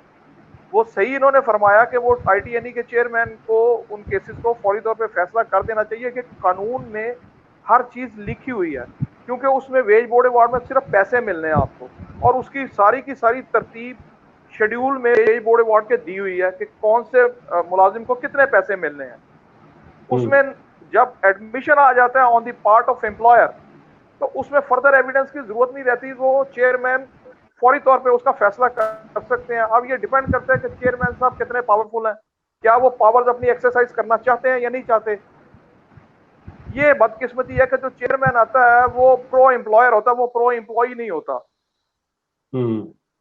सबसे बड़ा मसला यहाँ पे आ रहा है। और आप ये देखिए कि आईटीएनई में जो केसेस अब पड़े हुए हैं, वो जैसा जो मोहतरम चेयरमैन साहब तशरीफ फरमा है इस वक्त, उन्होंने पिछले दिनों में ये कहा था जी मुझे एविडेंस की जरूरत नहीं है, इंतजामिया सिर्फ अपना जवाब दे, अपनी कैलकुलेशंस फाइल करे तो मैं उसकी बुनियाद के ऊपर ही फैसला कर दूंगा। राइट और रॉन्ग जो भी होगा डिसीजन वो कर सकते हैं। लेकिन हमारे मुलाजमीन भी जो है वो जो इन्होंने सही फरमाया कि जी मुद्दई सुस्त तो गवाह चुस्त वाला हिसाब है कि वो मुलाजमीन भी जो है ना वो इंटरेस्टेड नहीं होते, वो छोड़ जाते हैं। वकील को जब तक पीछे से उसका जो क्लाइंट है वो पुश ना करे तो वकील भी सुस्त हो जाते हैं। मैं ये नहीं कहूंगा कि जी वकील बड़े अच्छे होते हैं, तो आपकी बात इनकी बहुत सही है। तो मुलाजिम को भी चाहिए कि वो अपने वकील को राब्ता करता रहे अपने वकील से। ठीक है, गोया क्या कहते हैं, जमीन सख्त और आसमान दूर। मैं कमर भट्टी साहब से चाहूंगा कि आप जो है इसमें गुफ्तगू में शरीक हों और थोड़ा सा बताएं कि आप लोगों का तजर्बा क्या रहा है पिछले, जो जैसे कि अभी हसन अब्बास साहब कह रहे थे, ये 23 महीने की जो कहानी है, इस 23 महीने में जितना कुछ सहाफियों के साथ बुरा हुआ है, ये सिर्फ कोरोना की कहानी नहीं है, ये कोरोना तो चिमटा हुआ है 2 साल से। ये कोरोना से पहले की है जी, कोरोना से पहले किया, ये इन्होंने पहले ही डिसाइड कर लिया था कि हमने इन मुलाजमीन को निकालना है, क्योंकि वेज बोर्ड अवार्ड की जो मीटिंग होती थी, वेज बोर्ड अवार्ड की जो मीटिंग हुई थी, जी जी बिल्कुल ऐसा ही है, बिल्कुल ऐसा ही है। ये एम्प्लॉयर ने पहले से तय कर लिया हुआ था। अनफॉर्चुनेटली हम वो फोरम एस्टेब्लिश नहीं कर सके कि जहां पे हम सारे मुलाजमीन को इकट्ठा करके उनकी राय लेते। अनफॉर्चुनेटली हम उसमें फेल हुए हैं। हमारी यूनियन जो है वो मुलाजमीन को एजुकेट करने में भी फेल हुई हैं और उनको ये बताने में भी वो मादरत के साथ वो ओताबरा नहीं हो सके कि जी ये आपके हकूक है, यहाँ से आपने हकूक लेने हैं और कभी भी आप गफलत का मुजाहिरा ना करें अपने हकूक की वसूली के लिए।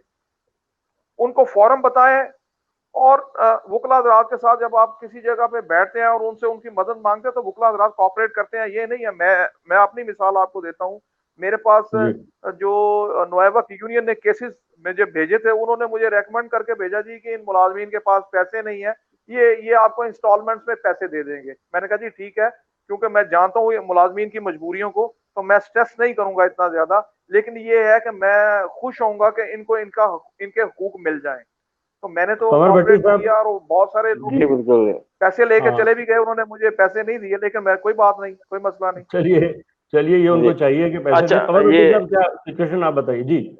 मैं बिल्कुल एक तो इनकी बात से इत्तेफाक करूंगा कि वकला ने हमेशा ही जर्नलिस्ट कम्युनिटी के साथ ताउन किया, कभी पीछे नहीं हटे। और ये कहना कि यूनियंस नहीं काम करती, ये थोड़ा सा मैं इससे नहीं करूंगा इत्तेफाक। यूनियंस अपने तौर पे बहुत काम करने की कोशिश करती हैं। इनके पास नवाब वक्त का केस भी किया है, इनके पास जो है वक्त पेपर जो है जो बंद हुआ जंग ग्रुप का, उसके मुलाजमीन ने भी केस दायर किया, और भी बहुत सारे। और अभी मेरा इनसे रब्ता हुआ कुछ दिन पहले इसी हवाले से, तो मैं इनके पास और भी कुछ केसेस, हमारे अभी दिन के लोग निकले हैं, तो केसेस तो हम ले जाने के लिए तैयार रहते हैं। लेकिन जो हमारे लोग हैं वही बात आ जाती है कि मुद्दई सुस्त गवाह चुस्त वाली बात। हम गवाह की हैसियत रखते होंगे, वकला जो है वो भी अपनी कार्रवाई करते हैं, लेकिन हमारे मुद्दई जो है वो सुस्त है। और उसकी एक बड़ी तारीखी स्टोरी है, कहानी है।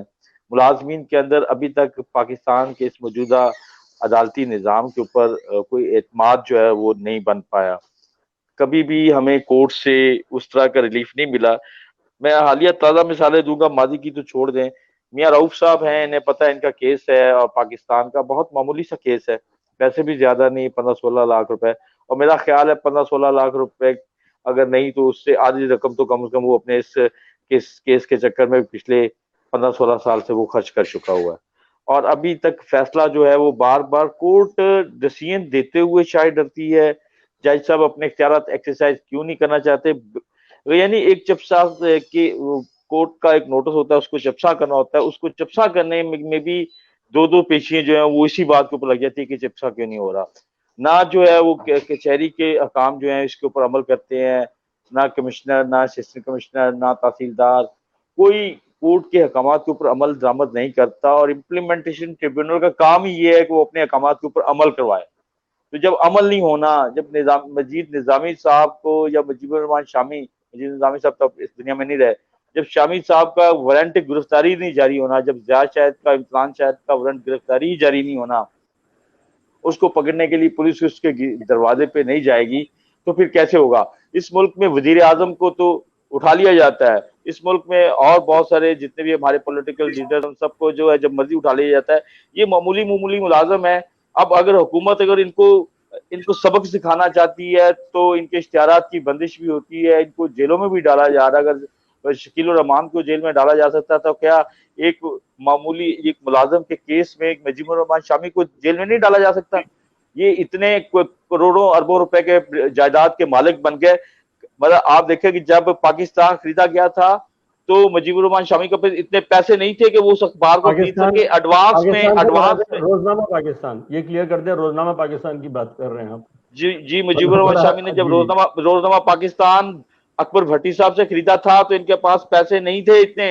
इन्होंने इमरान जो वजीर आजम नवाज शरीफ थे उससे एडवांस पैसों में इश्तिहारात की मद में पैसे लेके वो पाकिस्तान अखबार खरीदा था। आज पाकिस्तान अखबार ही नहीं इस्लामाबाद लाहौर का, बल्कि ये कई पेट्रोल पंप के मालिक बन चुके हैं। साकिब निसार साहब ने एक पेट्रोल पंप का नोटिस लिया जिसका वो पता नहीं कितने हजार किराया देते थे, इसका 40 लाख किराया महीना बाद में जो है वो ऐलान किया गया, वो फैसला हुआ। तो अब मुझे बताएं कि ये 40 लाख का किराया चंद हजार रुपए देने वाले इन लुटेरों को किसी ने नहीं पूछना? ये इतने मुंहजोर हो गए हैं। एक बड़ा बात यह है, देखिए मुल्क के कानून के ऊपर अमल दरामद। भट्टी साहब ये सवाल आपसे भी है, ये सवाल मजहर भाई से भी है, मजहर अब्बास साहब से।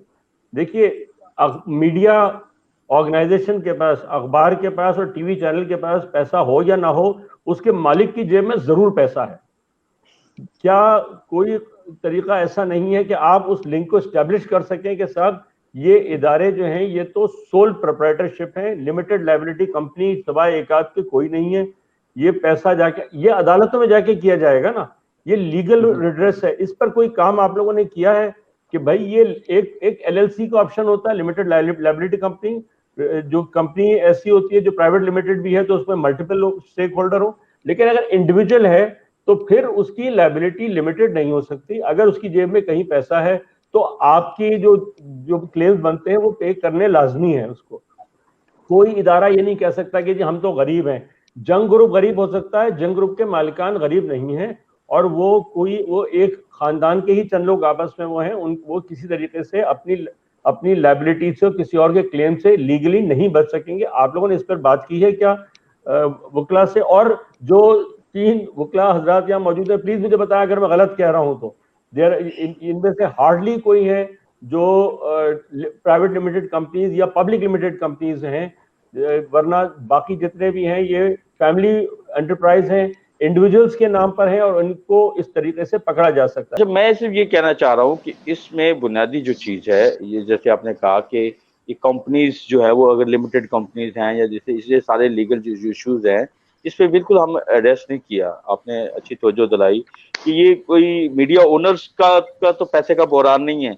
वो अपनी कंपनी को डिफॉल्ट शो करते हैं, अपनी कंपनी का प्रॉफिट जो है वो कहते हैं जी हम तो कुछ कमा नहीं रहे, हमें तो एडवर्टीजमेंट की मद में इतना कट लग गया, हमें कोरोना की मद में इतना कट लग गया, हमें सर्कुलेशन की मद में प्रॉब्लम्स आ रही हैं, हमें इसकी जो चैनल्स हैं इसकी जो डिस्ट्रीब्यूशन है इसमें प्रॉब्लम्स आ रही हैं, तो ये हम तो बहुत लुट गए।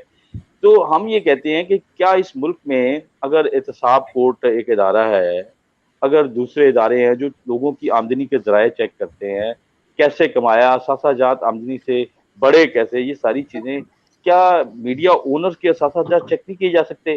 क्या इनकी मनी लॉन्ड्रिंग के केसेस को चेक नहीं किया जा सकता?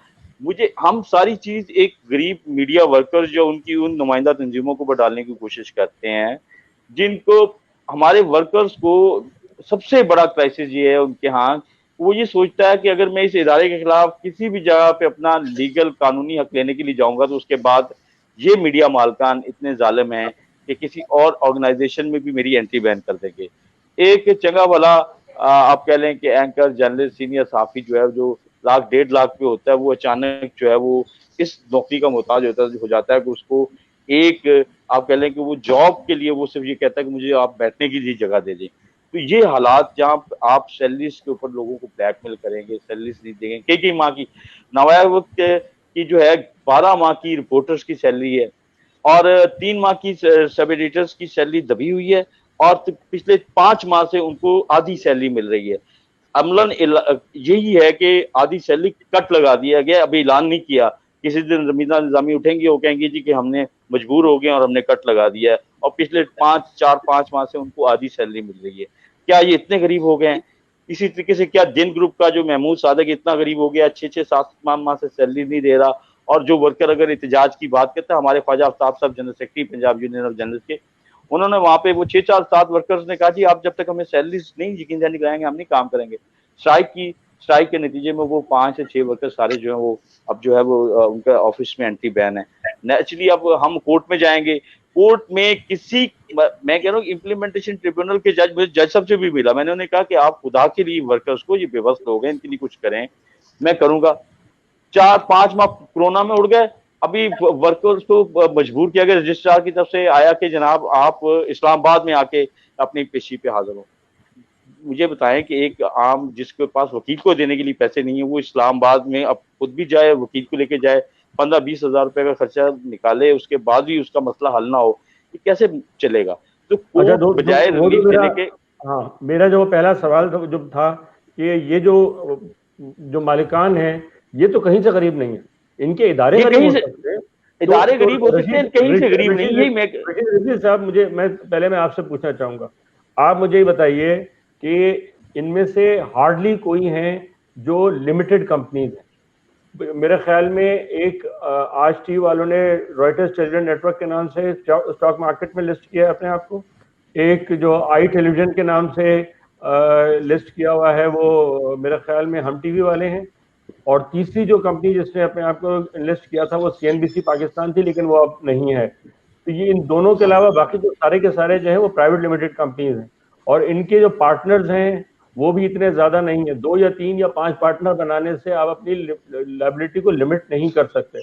तो हम ये क्यों नहीं कर सकते कि हम जाके कहें कि भाई ये जो तनख्वाहें नहीं दी जा रही हैं, जो लोगों को फारिग किया जा रहा है, इदारा गरीब हो सकता है, मालिक थोड़ी गरीब है, तो उसकी लायबिलिटी तो कहीं से लिमिटेड नहीं होती। जी देखिए, पेपर पर ये आपने जो कंपनियों का नाम लिया, मैंने भी कुछ केसेस इनके किए हैं।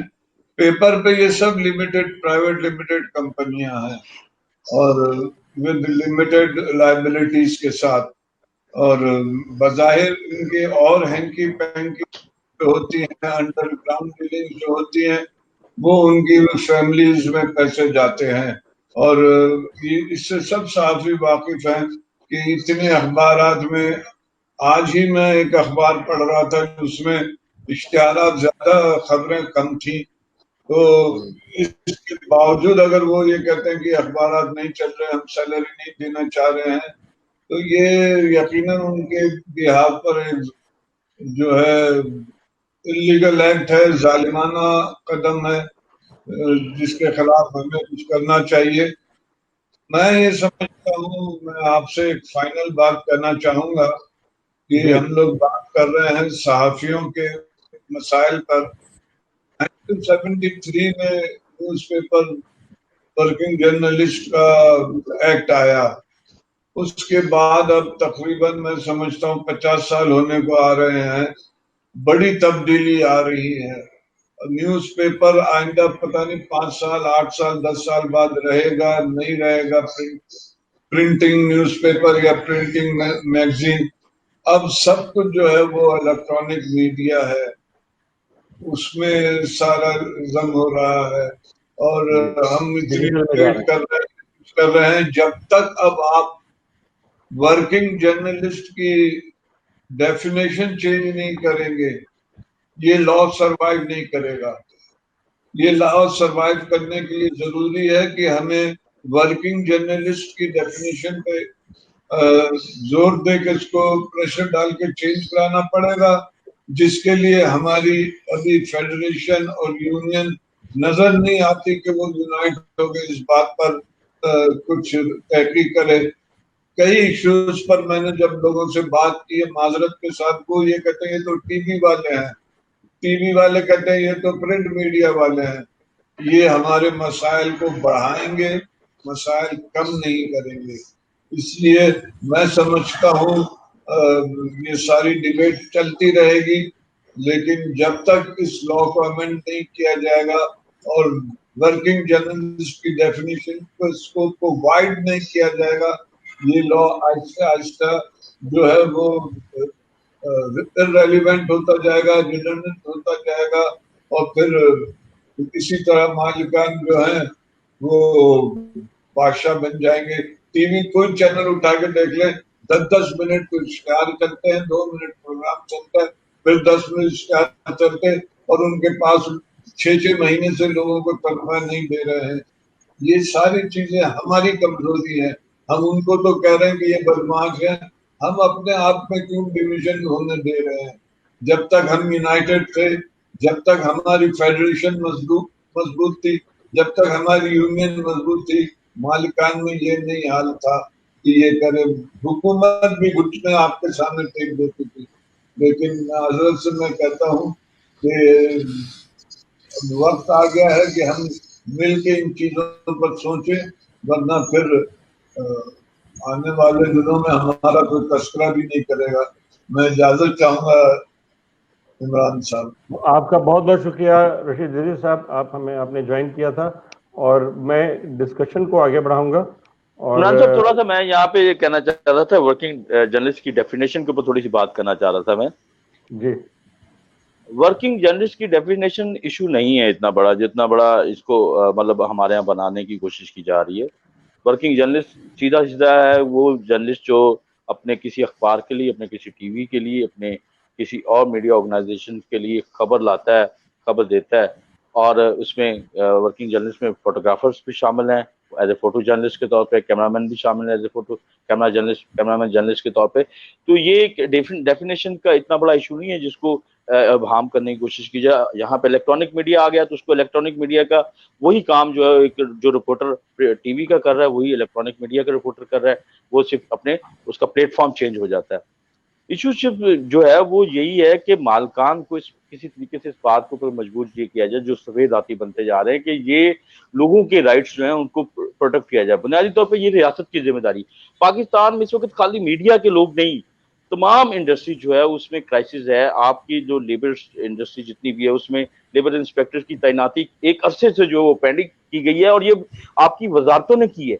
वजारत लेबर जो थी उसने पंजाब में जो है फैक्ट्रियों की इंस्पेक्शन बंद कर दी, इंस्पेक्टर्स जो है वो जाते नहीं, विजिट नहीं करते, तो नतीजे में ये होगा कि वो फैक्ट्री ओनर्स बदमाश हो गए। इस वक्त आप मुझे बताएं कोरोना के ऊपर गवर्नमेंट ने कितना रिलीफ देने का ऐलान किया। फैसलाबाद में एक फैक्ट्री है और वो उस पे 3,500 जिसमें तकरीबन 21-2200 मुलाजमीन जो थे वो रेगुलर थे, उनको नोटिस दिया गया कि आप फिलहाल घर में बैठे, हम आपको जब फैक्ट्री खुलेगी तो बुला लेंगे, उस वक्त तक आप घर बैठे। फिर 2 महीने बाद उनको निकाल के नए मुलाजमीन हायर किए गए। अब रेगुलर मुलाजिम को निकाल के अब नए मुलाजिम डेली वेजेस के ऊपर हायर करेंगे 90 डेज के अंदर अंदर, फिर दोबारा फारिग कर देंगे। ये एक्सरसाइज पूरे पाकिस्तान में हो रही है। बुनियादी बात यह कि हमारे जो इदारे हैं वो सोए हुए हैं, हमारे इदारे इस बात, हमारी रियासत इस बात के ऊपर काम, वो जो यहाँ के इन्वेस्टर है, सरमायादार है, उसको तो तोहफा देने के लिए तैयार है। वहां पे फैसलाबाद में मजदूरों के ऊपर बदतरीन तशद्दुद का निशाना बनाया गया, उल्टा उनके ऊपर मुकदमा दर्ज किए गए कि उन्होंने रास्ता रोका, उन्होंने लाउड स्पीकर का इस्तेमाल किया। अब आप जो दहशत गर्दी के मुकदमा अगर मजदूरों के ऊपर करेंगे, कल मजदूरों को अगर डराएंगे, उनके केसेस को नहीं सुनेंगे, उनको उनके मामला को फैसले नहीं करेंगे। साकिब निसार साहब ने बहुत हाइप क्रिएट की, और जब मामला फैसला साजी के ऊपर आया तो आप अपने अपने मुतलका कोर्ट में चले जाएं। इस लेवल पे हाइप क्रिएट करने की क्या जरूरत थी? तो बात सिर्फ ये है कि कानून का इस्तेमाल ना तो जजेस ने सही तरीके से किया है, ना आपके बालकान उस कानून को मानते हैं। 12 साल एक्सरसाइज की है वेज अवार्ड के ऊपर। 12 साल एक्सरसाइज का क्या ये नतीजा निकलना था कि आपने सारा साइन कर दिए तमाम मालकान ने, उसके बाद 1 साल होने को अभी तक उसके ऊपर अमल दरामद की कोई शक्ल नजर आ रही है? किसी एक इदारे में वेज अवार्ड के ऊपर 8वां वेज अवार्ड आए हुए 1 साल हो चुका है, लेकिन अभी तक उसके ऊपर कोई अमल दरामद नहीं हो रहा। पहले भी अगर अमल दरामद होता था तो हजूर गिनती के चंद वर्कर्स के ऊपर होता था। 80% वर्कर्स को वेज अवार्ड कभी मिला ही नहीं है। बड़े इदारों में सिर्फ जंग, डॉन और थोड़ा बहुत नवाए वक्त, इन इदारों में थोड़ा बहुत वेज अवार्ड या बिजनेस रिकॉर्डर में मिल जाता था, उसके बाद एपीपी में या पीटीवी में, लेकिन एपीपी बाद में कॉर्पोरेशन, वहां पे मिलता रहा। और बड़े इदारों में किसी में वेज अवार्ड मिला ही नहीं। हमने एक 7वां वेज अवार्ड कॉन्ट्रैक्ट मुलाजमीन के ऊपर भी लागू करवाया, हमने वहां पे प्रोसीडिंग के दौरान, तो उन्होंने जज साहब ने लागू कर दिया, लेकिन उसके वो कॉन्ट्रैक्ट मुलाजमीन को भी नहीं दिया गया। रेगुलर मुलाजिम के अलावा कभी किसी को नहीं दिया गया, और गिनती के चंद मुलाजमीन रेगुलर होते हैं। हमारे यहाँ एक अरसे से सीबीए यूनियंस नहीं बन रही, बनने नहीं दी जा रही हैं। जो बनी हुई हैं वो पॉकेट यूनियन के तौर पे काम करती हैं। सो किसी सेक्टर में, खाली आपकी मीडिया इंडस्ट्री में नहीं, जितने भी यहाँ पे इंडस्ट्रीज के शोबा जाते हैं, वहां पे किसी जगह के ऊपर कोई कानून के ऊपर अमल दरामद नहीं है। और ये जब तक रियासत अपनी जिम्मेदारी नहीं लेगी, जब रियासत ये समझेगी नहीं कि इस मुल्क का मजदूर, इस मुल्क का कल मजदूर, इस मुल्क का मुलाजम, इस मुल्क का सर्विस में जो जॉब करने वाला प्राइवेट सेक्टर हो या गवर्नमेंट सेक्टर हो, उसको उसका हक नहीं दिया जाएगा, उस वक्त तक नहीं होगा।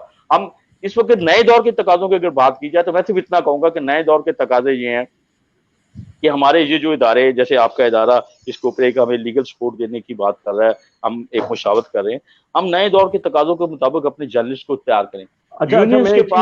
यूनियंस के पास इतने फंड्स नहीं है। जी जी कमर साहब, एक चीज पहले देखें, हम आपने 2-3 बातें बड़ी अहम की हैं, मैं पहले उनमें थोड़ा सा अपना इनपुट अगर आप इजाजत दें। आप लोग हसन के, मेरा काम सिर्फ मेजबानी करना है, लेकिन जाहिर है मेरा सहाफत का एक तजर्बा रहा है, अब नहीं हूँ सहाफी लेकिन रहा हूँ। एक जमाने तक हम ये लड़ते रहे कि टीवी वाले जर्नलिस्ट नहीं है। हम जो टीवी की जर्नलिज्म करने लग जाता था उसकी मेंबरशिप, हम मैगजीन्स को जर्नलिस्ट मानने को तैयार, अगर वो मंथली मैगजीन थे। हेरल्ड के लोगों को नहीं मिलती थी। जफर अब्बास का ट्रांसफर जब स्टार मैगजीन से हेरल्ड में कर दिया गया तो एक सवाल उठा कि जी जफर अब्बास और इदरीस बख्तियार जो है वो प्रेस क्लब के मेंबर रहेंगे कि नहीं रहेंगे। ये एक बहुत बड़ा सवाल उठा था। फिर उन्होंने कहा नहीं जी वो तो हम तो PHPL के मुलाजमीन हैं, तो ये उठा। उससे पहले वहां पे रेहाना हकीम को, रजिया भट्टी को, इन सब में से किसी को मेंबरशिप प्रेस क्लब की नहीं दी जाती थी। हम उनको मानते ही नहीं थे, हम उनको फ्रीलांस लिख के जो है यूनियंस के मेंबर बनाते थे। हम ये झगड़ते रहे प्रिंट मीडिया के अंदर। जब इलेक्ट्रॉनिक मीडिया आ गया हमने कहा ये तो टीवी वाले हैं, ये तो आर्टिस्ट हैं, और हमने उनको नहीं माना। अच्छा, ये बात भी सही है कि इलेक्ट्रॉनिक मीडिया में तमाम लोग जो काम कर रहे थे वो सहाफत से गुजर के नहीं आए थे। अभी भी जो हेड ऑफ न्यूज हो जाता है, न्यूज बुलेटिन का जो हेड हो जाता है, वो नॉन लीनियर एडिटिंग करके आया होता है, उसको सहाफत की अलिफ के नाम बे नहीं पता होती, और उसको उठा के हम ये दे रहे होते हैं वहां पे। तो अब वो बिल्कुल सही है कि उसे यूनियन में हम उसे सहाफी ना माने हम, लेकिन जो सहाफी हम उसको भी नहीं मान रहे थे। ये हमने पिछली बार भी जिक्र किया कि जब सन टीवी से एक साथ, वो सिर्फ पीटीवी की हद तक था, वो सिर्फ पीटीवी की, ये बाद में भी हुआ, बाद में इमरान भाई, वो सिर्फ सर उसके अलावा पाकिस्तान बिजनेस अपडेट प्रोग्राम हो रहा था, उसके लोगों को नहीं माना जाता था। पाकिस्तान बिजनेस वीक होता था, उसके लोगों को नहीं माना जाता था। जो करंट अफेयर्स के प्रोग्राम करना चाहता था उसमें पीटीवी पे या एनटीएम पे, उसको नहीं माना जाता था। ये बहुत अरसे तक रहा। ये तो जियो आने के बाद अमेंडमेंट कर दिए, अभी वो कर लिए। बात ये माइंडसेट, अभी आप बात कर रहे हैं इलेक्ट्रॉनिक और प्रिंट पे अटके हुए, दुनिया डिजिटल पे चली गई है। डिजिटल पे वो तो जर्नलिस्ट नहीं है, वो तो ब्लॉगर है। इमरान भाई, मैं यही कहना है, थोड़ा सुन लें मेरी बात। अब देखें, पता क्या बात है, आपके यहाँ इदारों में जॉब्स नहीं है, मालकान ये मानने को तैयार नहीं है कि वो प्रॉफिट कमा रहे हैं, वो कह रहे हैं कि वो लॉस में है। हम जब बात करते हैं तो वहां पे जो उनके फ्रंट मैन जो हमारे साथी होते हैं जनरल, वो कहते हैं यार हमने बड़ी मुश्किल से महमूद सादिक साहब को रोका हुआ, वो तो इदारा बंद करने को बैठे। अच्छा, हम कहते हैं हाथ जोड़ के कहते हैं यार बंद कर दो यार। अच्छा जी, बहुत बड़ा लॉस है जी, ये फलां ने, अवैध साहब ने, ठीक है। अब हम कहते हैं यार बंद कर दो या फिर, अच्छा मैं ये कह रहा हूँ कि अब चूंकि जॉब्स का क्राइसिस आ रहा है, जर्नलिस्ट के लिए कहीं ना कहीं सर्वाइव करना है। अब वही बात है डिजिटल मीडिया में, हमें इन हकायक को बरल मानना पड़ेगा कि डिजिटल मीडिया बरल एक ऐसा मीडिया जो एक पब्लिक में बहुत पजीराई हासिल कर रहा है। गवर्नमेंट इसको भी कंट्रोल करने की कोशिश करी, हमने रेजिस्ट किया। PFUJ ने इस जो गवर्नमेंट की पॉलिसी थी, कई रूमर्स फेंकी गई, कभी कहा गया 1 करोड़ रुपए फीस लगा दी जाएगी, कभी कुछ कहा गया, कभी कुछ कहा, कभी कुछ कहा। हमने कहा हमें किसी को भी इस बात को पे इतराज नहीं है कि आप जर्नलिस्ट को रेगुलराइज करें, इस जो सोशल मीडिया पूरा करें। इसकी लाइसेंस फीस रखते हैं 3,000 रुपए रखते हैं, 5,000 रखते हैं, इससे ज्यादा ना रखें, रेगुलर करें, उसका पता हो कि जर्नलिस्ट कहाँ थे। बात ये है कि मैं ये कह रहा हूँ कि जर्नलिस्ट को ट्रेनिंग की जरूरत, इस वक्त जो चीज है हर जर्नलिस्ट को, आप बिल्कुल सही कह रहे हैं, जर्नलिस्ट को जरूरत है कि किस तरह आपने, अच्छा मगर मैं शोएब अशरफ साहब उसको ट्रेनिंग में ना, उसको थोड़ा सा मैं आपसे सपोर्ट मांग रहा हूँ कि आप हमारे जर्नलिस्ट को ट्रेन करवाएं, उसको अपना मोबाइल ऑपरेट करने की ट्रेनिंग हो, उसको मोबाइल के ऊपर एडिटिंग की ट्रेनिंग हो, उसको लैपटॉप पे सीख जाएगा। मेरा एक सवाल होगा, ये मैं शोएब अशरफ साहब से के सामने भी रखूंगा इस सवाल। पिछले दिनों एक सहाफी को उठा लिया गया, बहुत अरसे तक उसको गायब रखा गया, बहुत देर तक, फिर वो खैर आ गया, वापस आ गया, बहुत अच्छा हुआ, खुशी हुई हमको कि जनाब चलिए मतीउल्लाह जान वापस आ गया। मतीउल्लाह जान जो है वो एमजे टीवी के लिए कहा, एमजे टीवी का मतलब क्या हुआ, मतीउल्लाह जान टीवी है। मतीउल्लाह जान का कोई एम्प्लॉयर नहीं है, मतीउल्लाह जान को कोई पैसे देने वाला नहीं है कि भाई ये तुम्हारी नौकरी है, तुम्हें इस पे पैसे मिले। अगर उसको पैसे मिलना बंद होते तो किसी से लड़ नहीं सकता। रियासत कहेगी कि भाई वो तो अपनी शौक से अपना काम कर रहा है, मैं जो ये काम कर रहा हूँ शौक से कर रहा हूँ, इससे तो मेरी कोई कमाई तो नहीं है, ये तो अपने शौक से बैठ के काम कर रहा हूँ। मेरी तकलीफ है कि मेरे अपने भाई बहन जो मेरे साथ, जिनके साथ काम किया है, वो रो रहे हैं। मेरे जानने वालों में से लोगों की बीमार पड़े हैं सिर्फ इस डिप्रेशन में कि उनकी नौकरियां नहीं है, बिल्कुल खुदकुशी के करीब पहुंच गए वो लोग जिनको मैं पर्सनली जानता हूँ, और जिन्होंने खुदकुशी की वो चलिए मैं पर्सनली नहीं जानता हूँ तो क्या हुआ यार, लोगों की जिंदगियां हैं। तो मैं कह रहा हूँ, तो इसके लिए तो मैं किससे कहूँ कि भाई ये सब चीजें होनी चाहिए। कोई रियासत आपके साथ इस सिलसिले में खड़ी नहीं होगी, कोई एम्प्लॉयर कैसे खड़ा होगा इससे से। अगर आप डिजिटल पे चले जाते हैं तो उसकी इकोनॉमी में आपको नई डेफिनेशन जर्नलिस्ट की और जो एम्प्लॉयर है वो चाहिए होगी। इस सरमायादाराना निजाम में बड़े अजीब अजीब सवाल नए किस्म के पैदा हो रहे हैं जिसमें सरमायादाराना निजाम जवाब दे ही नहीं सकता। वो तो भाग जाएगा, कहेगा जी मेरे को ताल्लुक नहीं, मैं तो प्रॉफिट बनाने आया था। तो ये किस तरह, अगर आप मुझे थोड़ी सी मालिक जो है उसके पास पैसे हैं और इदारे के पास पैसे नहीं है, तो क्या मालिक जो है वो बच के निकल सकता है ये कह के कि इदारे के पास पैसे नहीं है? इसलिए कि क्या उसकी कंपनी जो है उसकी लायबिलिटी लिमिटेड है या लिमिटेड नहीं है। प्राइवेट लिमिटेड कंपनी में भी अगर जो शेयर होल्डर्स हैं वो कम होते हैं, मेरी कंपनी ये जो बिहाई पीपल्स मीडिया जिसके तहत हम ये कर रहे हैं, ये भी प्राइवेट लिमिटेड कंपनी है, लेकिन इसकी लायबिलिटी कहीं से लिमिटेड नहीं है, इसलिए सिंगल मेंबर कंपनी है। ये बिल्कुल एक सोल प्रोप्राइटरशिप की तरह मैं फेस करता हूं सारी लायबिलिटी को। तो क्या सिचुएशन क्या है मीडिया हाउसेज में, शोएब साहब जरा मुझे बताइएगा। देखिए, इसमें जो अभी बहस हो गई वो थोड़ा सा आगे निकल गई। पहली बात तो ये है कि अभी जो सिंध में जो आया है इंडस्ट्रियल रिलेशन एक्ट 2013, उसके अंदर उन्होंने जो इंडस्ट्री की डिफिनीशन है, जो डिफाइन किया है, उसमें इलेक्ट्रॉनिक मीडिया शामिल किया। उस डेफिनेशन में जो है वो प्रिंट मीडिया के साथ साथ इलेक्ट्रॉनिक मीडिया भी शामिल किया गया है।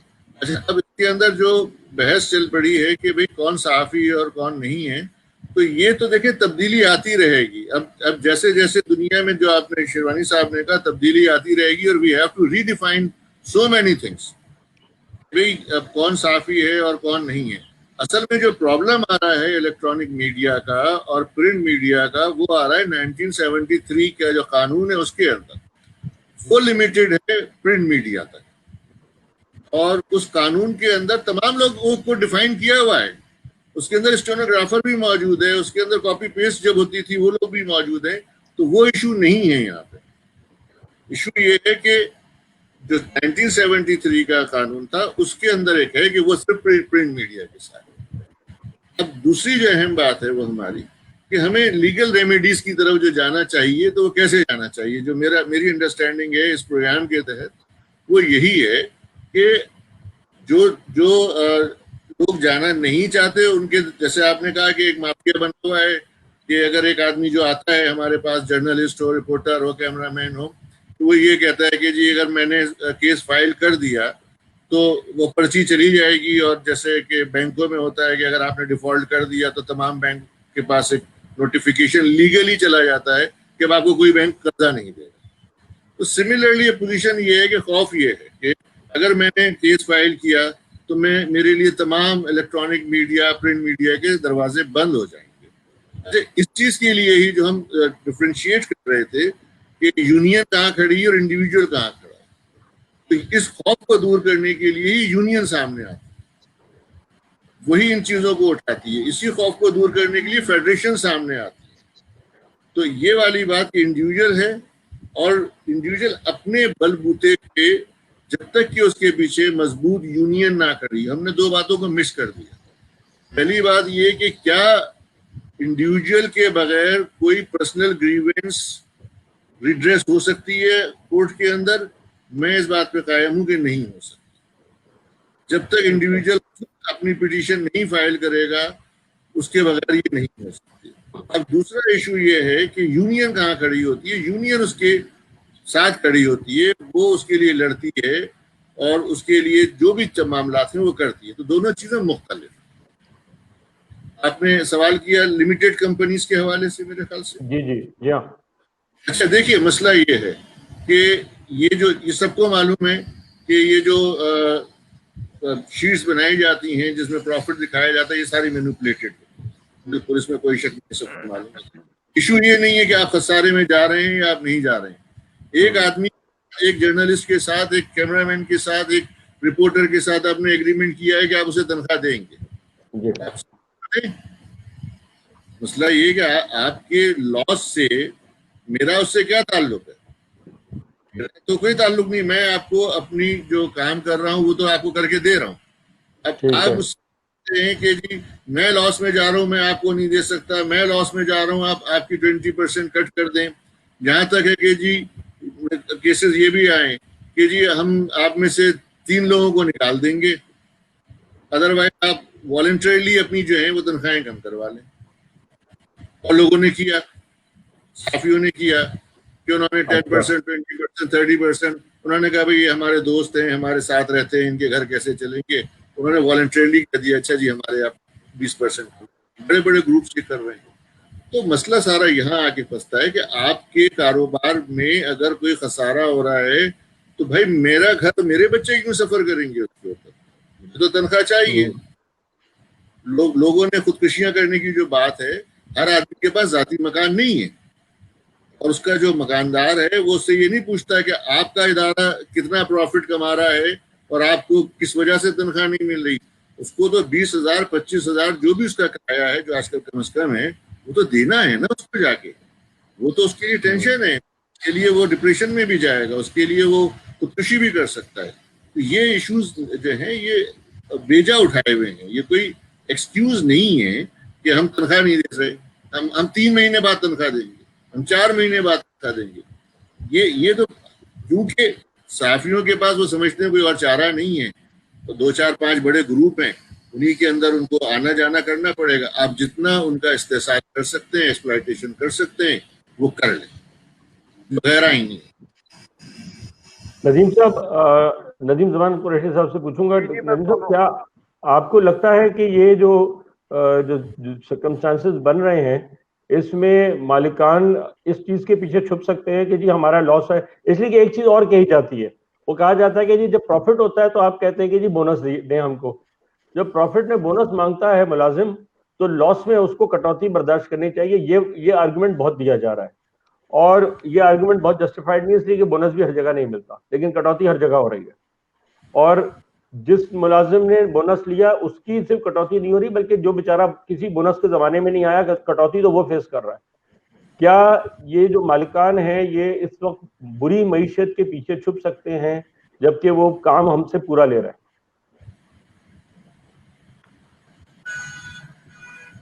पूरी मईशत अगर हो तो क्या वो अखबार बंद ना हो जाए, वो इंडस्ट्री बंद ना हो जाए?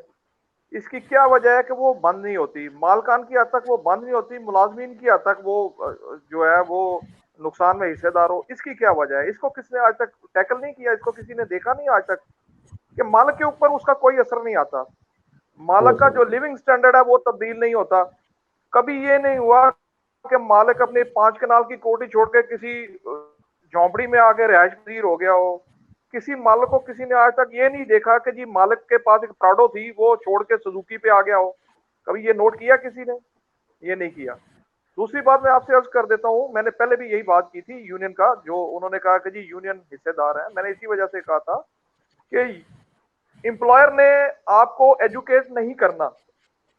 एम्प्लॉयर मुलाजिम को कभी एजुकेट नहीं करेगा कि वो फलां जगह से जाके अपना ग्रीवेंस रिड्रेस करवाए।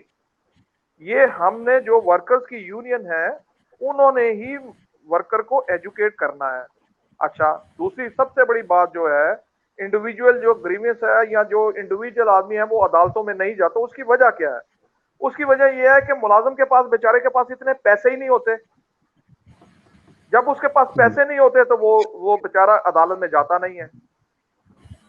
तो इसके लिए हमें यूनियंस को ही एक फंड एस्टेब्लिश करना पड़ेगा ताकि वो जो गरीब मुलाजमीन हैं उनकी मदद करें और वो जाके अदालत से रजू करें। दूसरी बात एक और, मैं पहले भी एक बात हुई थी तो मेरे इसी तरह सहाफी भाइयों ने मुझसे पूछा था कि जी हम मुख्तलिफ जगहों पे तकसीम हुए हैं, ITNE अलहदा है, लेबर कोड अलहदा है, NIRC अलहदा है, अथॉरिटी के पास हमने जाना होता है, जो अनपेड सैलरीज होती हैं अथॉरिटी के पास जाना है।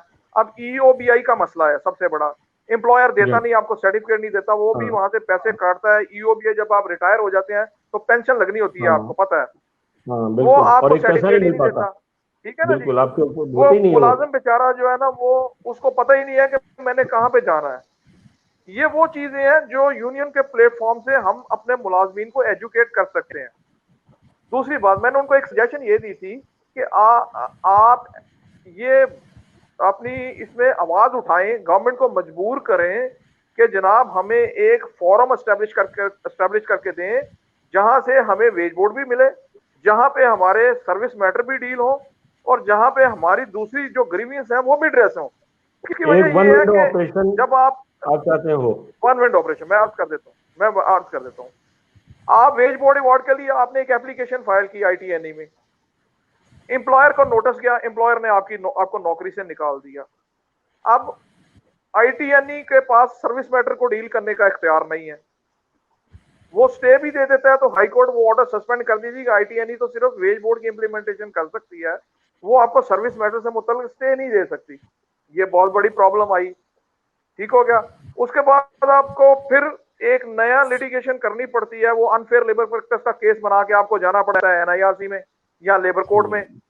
जब तक आपके पास कोई ग्रीवियंस नहीं होगा तो आप अदालत में किस तरह जाएंगे, मुझे ये बताइए। हम जाके वहां पे ये एजिटेट करेंगे कि जनाब चूंकि हमने ITNE में पिटीशन फाइल की है, इस वजह से ये हमारा ग्रीवियंस है, हमें स्टे दे दें, तो कोर्ट इसको नहीं मानती। मैंने इसी वजह से दोस्तों से अर्ज किया था कि आप ये एक प्रपोजल पुट करें गवर्नमेंट को कि जनाब हमें आप एक ऐसा इदारा एस्टेब्लिश करें, उसके मुख्तलिफ सारे पाकिस्तान में मेंबर्स बना दें अदालतें, जैसे लेबर कोर्ट्स हैं, सारे सूबों में अलग-अलग लेबर कोर्ट्स काम करती हैं। आप ये हमारे जो साफी भाई हैं, इरिस्पेक्टिव ऑफ द फैक्ट कि वो प्रिंट मीडिया से हैं, इलेक्ट्रॉनिक मीडिया से हैं, उनके लिए आप एक इदारा बना दें, उसमें हाई कोर्ट का रिटायर्ड जज बिठा दें या डिस्ट्रिक्ट एंड सेशन जज बिठा दें और उनको हमें मेंबर दे दें, 20, 30, 40 दे दें, ताकि सारे सहाफी भाई अपनी जो भी उनकी ग्रीवियंस हो वो वहां से जाकर रिड्रेस करवा लें। अच्छा, अभी आपने एक और इशू डिस्कस किया कि जी वो गवर्नमेंट नहीं देखती, हमारे मामलात के ऊपर गौर नहीं करती, तो क्या जो मुलाजमीन हैं, जो हमारे दोस्त हैं, जो सहाफी भाई हैं, उनको इंतजार करना चाहिए गवर्नमेंट का कि गवर्नमेंट कोई इनिशिएटिव लेगी? मैं इससे मुत्तफिक नहीं हूँ। नहीं, मैं सिर्फ ये बात नहीं कह रहा, मैं कह रहा हूँ कि सहाफी यूनाइटेड नहीं है, उससे भी इंतजार नहीं कर सकते। जी नहीं, वो हम आगे चलते हैं ना, इससे आगे चलते हैं। जी, इससे आगे चलते हैं। बात ये है कि हमें जैसे प्रेशर ग्रुप बनते हैं, क्योंकि हमें अपनी आवाज उठानी पड़ेगी। आवाज उठाएंगे तो किसी जगह पे जाके वो क्लिक करेगी। अगर हम खामोश होकर बैठे रहेंगे तो हमारे मुलाजमीन के साथ इसी तरह ज्यादती होती रहेगी। मेरी गुजारिश यही है इनसे कि आप अपनी आवाज उठाएं, क्योंकि खामोश रहेंगे तो ये हमारा गला गोंद के मार देंगे मुलाजमीन को। ये बात तय है, ये आज नहीं है, ये जो डायलेमा है ये आज का नहीं है। ये आप देखें ये कब से चलता रहा है, जब से ये मालिक मजदूर का रिश्ता बना है, ये तब से चलता आ रहा है। ये एक्सप्लॉयटेशन उस वक्त से होती आ रही है। ITNE के पास इख्तियार है कि वो रिकॉर्ड समन कर सकता है हर इदारे से। सुप्रीम कोर्ट के बाद वाहिद इदारा है ITNE चेयरमैन जिसके पास सुओ मोटो पावर्स हैं to redress the grievance regarding implementation of wage board award. उसके लिए वो रिकॉर्ड किसी इदारे से समन कर सकता है। अनफॉर्चुनेटली जो भी चेयरमैन आया, मासवाए शेख रऊफ साहब को मैंने देखा था, उन्होंने कई इदारों से रिकॉर्ड मंगवाया था। जो मोहतरम हमारे मौजूदा चेयरमैन साहब हैं, शायद आपको बुरा लगे कि शायद उनमें इतनी कैपेसिटी नहीं है या वो इतना शायद प्रेशर बर्दाश्त नहीं कर सकते। मैं बड़ा फेयरली बात करूंगा कि ये चीजें अगर आप मुलाजमीन के ग्रीवेंसेस को या वेज बोर्ड अवार्ड की इम्प्लीमेंटेशन करना चाह रहे हैं तो दुनिया की कोई ताकत आपको रोक नहीं सकती। कानून ने आपको वो इख्तियार दिया हुआ है। कानून ने न्यूज़पेपर एम्प्लॉइज एक्ट 1973 में उसने आपको इख्तियार दिया हुआ है। वेज बोर्ड अवार्ड के मुताबिक आपके पास इख्तियार है, लेकिन अगर कोई चेयरमैन ना करना चाहे तो वो फिर उसके लिए हम हायर फोरम से ही रिव्यू कर सकते हैं, वो है हाई कोर्ट। और हाई कोर्ट में जाने के लिए आपको पता है वही फिर फाइनेंशियल प्रॉब्लम आ जाती है मुलाजम के लिए। तो इसके लिए मेरा तो सजेशन बेहतरीन सजेशन यही है अपने दोस्तों को कि आप यूनियन प्लेटफॉर्म को इकट्ठा करें। वहां पे आप चाहे छोटा मुलाजिम है चाहे बड़ा है, उसके लिए आप कंट्रीब्यूशन रखें और उसके लिए एक बड़ा एग्जेक्टिव टीम बिठाएं जो ऑडिट करे वो सारी की सारी। पूरे पाकिस्तान से सारे मुलाजमीन से आप 5-5, 10-10, 20-20, 50-50 रुपए चंदा ले माना, ताकि आपके पास एक फंड एस्टेब्लिश हो जाए और उसके ऊपर आप अपने मेंबर्स बिठा दीजिए उसको चेक करने के लिए। और वो मेंबर भी आप साल के लिए 2 साल के लिए खुद इलेक्ट करें अपने, और वो उसका ऑडिट करें और मुलाजमीन को आप फैसिलिटेट करें, उनको एजुकेट करें। भाई हम सारे पीछे खड़े हैं आपके, आप हमारे मजदूर भाई हैं, हम आपके साथ चलेंगे। आप ज़हनी तौर पे या मुआशी तौर पे परेशान नहीं होना आपने, हम सब खड़े हैं। वो आपके पास लोगों के पास फंड होगा तो आप मदद कर सकेंगे ना। हम गवर्नमेंट की तरफ नहीं बैठे देख सकते कि जनाब हाथ पे हाथ दाहिर बैठे रहें और देखते रहें कि जी गवर्नमेंट कुछ करेगी या नहीं करेगी। जो गवर्नमेंट का हाल है वो आपको भी पता है, मुझे भी पता है। उनके इश्यूज ये नहीं है कि वो मुलाजमीन के जो मसाइल है उनको हल करे। कराची का जो हाल हुआ है वो आपके सामने है, हम टीवी पे देखते रहे हैं। तो ये बातें जो अगर हम ये कहने जी, इन्होंने दोस्तों ने रशीद रिजवी साहब ने भी बात की, हम क्या करें, हाथ पे हाथ धरे नहीं बैठ सकते हम। तो मेरी दोस्तों से गुजारिश यही है कि आप इसको इशू को रेज करें और कॉन्स्टेंटली इसके ऊपर आप मीटिंग्स बुलाया करें ताकि हमारी आवाज पहुंचे। और हमने ये काम करवाना है गवर्नमेंट से।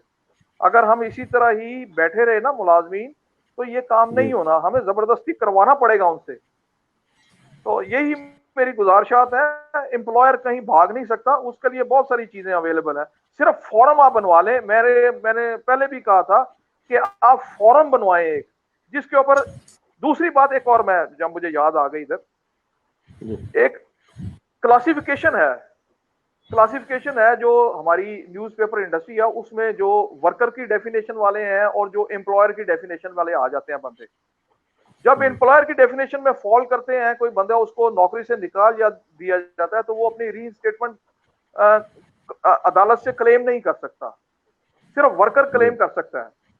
तो ये भी जो शिक है ना, इसको भी खत्म करवाना पड़ेगा आपको, क्योंकि जो एम्प्लॉयर की डेफिनेशन में आ जाता है, मैनेजरियल कैपेसिटी में काम करता है बंदा, उसको फिर suit for damages civil court में फाइल करना पड़ता है। तो सिविल कोर्ट रीइंस्टेटमेंट का ऑर्डर नहीं करती। तो मेरी दोस्तों से गुजारिश ये है कि इसको चेंज करवाएं, आपके रीइंस्टेटमेंट के लिए भी सारे दोस्त जाएं। ठीक है। शोएब अशरफ साहब कुछ कागजात देख रहे थे, मुझे ये उम्मीद हुई कि शायद कोई ऐसी पॉइंट निकाल के ला रहे हैं, तो प्लीज शोएब भाई जरा शेयर करें। मैं जरा यस करूंगा। देखिए, एक बात मैं बड़ी वजाहत से अर्ज करूंगा आपसे कि मेरे पास जितने भी लोग आए हैं और तो उनमें से केयूजे की तरफ से ये था कि इनसे कोई पैसे नहीं लिए जाने, मतलब उनके जो भी केसेस होंगे उसके जो अखराजात वगैरह हैं वो केयूजे और हम उठा लेंगे। ये बात ये कि बहुत से लोग जो हैं नहीं जाते हैं अपने कोर्ट में इसलिए कि उनके पास पैसे नहीं होते, तो वो थोड़ा सा एक मसला इधर है। क्योंकि यहाँ पे मेरा अपना तजुर्बा ये है कि यहाँ जो केयूजे है उसने कहा कि जी पैसों का इनसे नहीं है, बस ये जाएं और अपने जो राइट है उनको एक्सरसाइज करें, कोर्ट में जाना। एक तो मामला है। अच्छा, दूसरा मामला ये है कि एक जो हमारा 1973 का जो कानून है उसके अंदर काफी चीजें दी हुई, उसमें टर्मिनेशन भी दिया हुआ है। आप टर्मिनेशन कैसे कर सकते हैं, किस किस का कर सकते हैं, उसमें सिवाय एडिटर के सबके लिए ये चीजें एप्लीकेबल हैं। क्या टर्मिनेट नहीं करेंगे, टर्मिनेट करेंगे तो जस्ट कॉज देंगे। अब इसके अंदर सुप्रीम कोर्ट में अभी एक रूलिंग आई है, तो उन्होंने ये कहा कि जी ये टेक्नोलॉजी की जो एडवांसमेंट है उसकी बुनियाद पे अगर सहाफियों को निकाल दिया जाता है इस एक्ट के तहत, तो वो ठीक है, it is a just cause. तो सुप्रीम कोर्ट ने ये बात मान ली, ठीक है, मान ली, तो उसको क्या कर सकते हैं जी। तो एक तो दूसरी बात ये हो गई हमारी। अच्छा, तीसरी बात ये कि मैं बिल्कुल इनसे एग्री करूंगा कि हमें जो ट्रेनिंग्स हैं उसकी अशद जरूरत है। उसके अंदर हमने जो है ट्रेनिंग यहाँ, मैंने खुद और मेरे जो दोस्त थे उन्होंने ट्रेनिंग प्रोग्राम पूरा मुरतब किया, और यहाँ हमने KUJ प्लेटफॉर्म से उन्होंने हमें इनवाइट किया, और हमने मुकम्मल जो उनके लेबर लॉज और ये सारे लॉज हैं जो भी रिलेवेंट हैं उसके ऊपर हमने ट्रेनिंग की। अच्छा, मैं ट्रेनिंग का बहुत ज़्यादा हामी हूँ, और मैं लेबर्स की ट्रेनिंग भी जो है उसके अंदर भी जाता हूँ, उनकी भी ट्रेनिंग करता हूँ, और जो सिविल सोसाइटीज़ के लोग हैं उनको भी मैं कहता हूँ कि भाई कम से कम कॉन्स्टिट्यूशन पे एक ट्रेनिंग ले लें, CRPC पे एक ट्रेनिंग ले लें, वो भी की। तो इससे तो दो राय नहीं है कि ट्रेनिंग के बगैर मामला आगे नहीं बढ़े। ये दो चार बातें जो मैं करना चाह रहा हूँ। अच्छा, पहले तो मैं AH खानजादा साहब सीनियर सहाफ़ी हैं, मुझे बड़ा अजीब सा लगता है, सीनियर सहाफ़ी के ना मेरे साथ के, मैं और ये एक साथ के लोग हैं, और मैं तो अब सहाफ़ी नहीं हूँ, ये अभी भी सहाफ़ी हैं, और इसी वजह से शायद ये सीनियर हैं, इनको मैं कहूँगा सीनियर सहाफ़ी। हरचंद के इस लफ्ज़ को हम लोग उमूमन मानते नहीं हैं, लेकिन इनको मैं शुक्रगुजार हूँ उनका कि ये इन्होंने हमें ज्वाइन किया है। मैंने पहले भी कहा था कि हमारे यहाँ जो ये PFUJ और KUJ में तकसीम हुई है, पहली तकसीम हुई थी जब दाएं और बाएं की तकसीम हुई थी, तो दस्तूरी ग्रुप अलग हो गया था। सहाफ़ी भाई 12 भाई हैं हमारे, तो मैं चाहूँगा कि खानजादा जो आए हैं तो ये कुछ सवालों से रोशनी डालें, लेकिन इससे पहले कुछ सवालात हैं जो हमारे पास आए हैं, और ये सवालात हमारे पास जो हैं, ये लुबना जर्रार साहिबा ने कुछ 2-3 सवाल किए, मैं उनमें से एक दो सवाल चाहूँगा कि पैनल के सामने रखूं और देखें कि क्या लुबना पूछती है, can a journalist get legal help if right of expression and freedom to do the job is being gagged. ये एक उनका सवाल है। शुएब साहब, आप क्या कहते हैं, क्या ये जिस तरह सहाफ़ी को बोलने ही काम ही नहीं करने दिया जा रहा जब, तो वो जो उसके राइट्स वगैरह हैं उसको लीगल हेल्प के, क्या वो भी वहां भी उसको मिलते हैं या नहीं मिल पाते? देखिए, फ्रीडम ऑफ एक्सप्रेशन जो है वो तो कॉन्स्टिट्यूशन में गारंटीड है।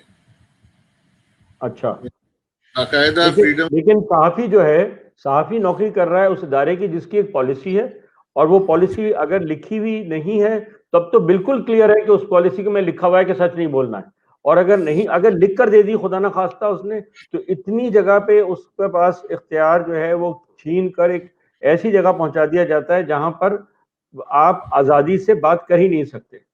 ये होता है हर जगह। अगर खुदा ना खास्ता उसने गलती से लिख दी पॉलिसी, तो उस पॉलिसी को लिखने वाला कोई बहुत ही जबरदस्त किस्म का ऐसा वकील होता है जो सहाफ़ी से सारे उसके आईनी हुकूक छीन चुका होता है उस पॉलिसी के अंदर लिखकर, और हम वहां मुलाजमत कर रहे होते हैं, हम उससे बाहर नहीं जा सकते। बाद में ऐसे सहाफ़ियों को तरक्की देकर जज बना दिया जाता है हाई कोर्ट का शुक्रिया अदा करने के नाम पर।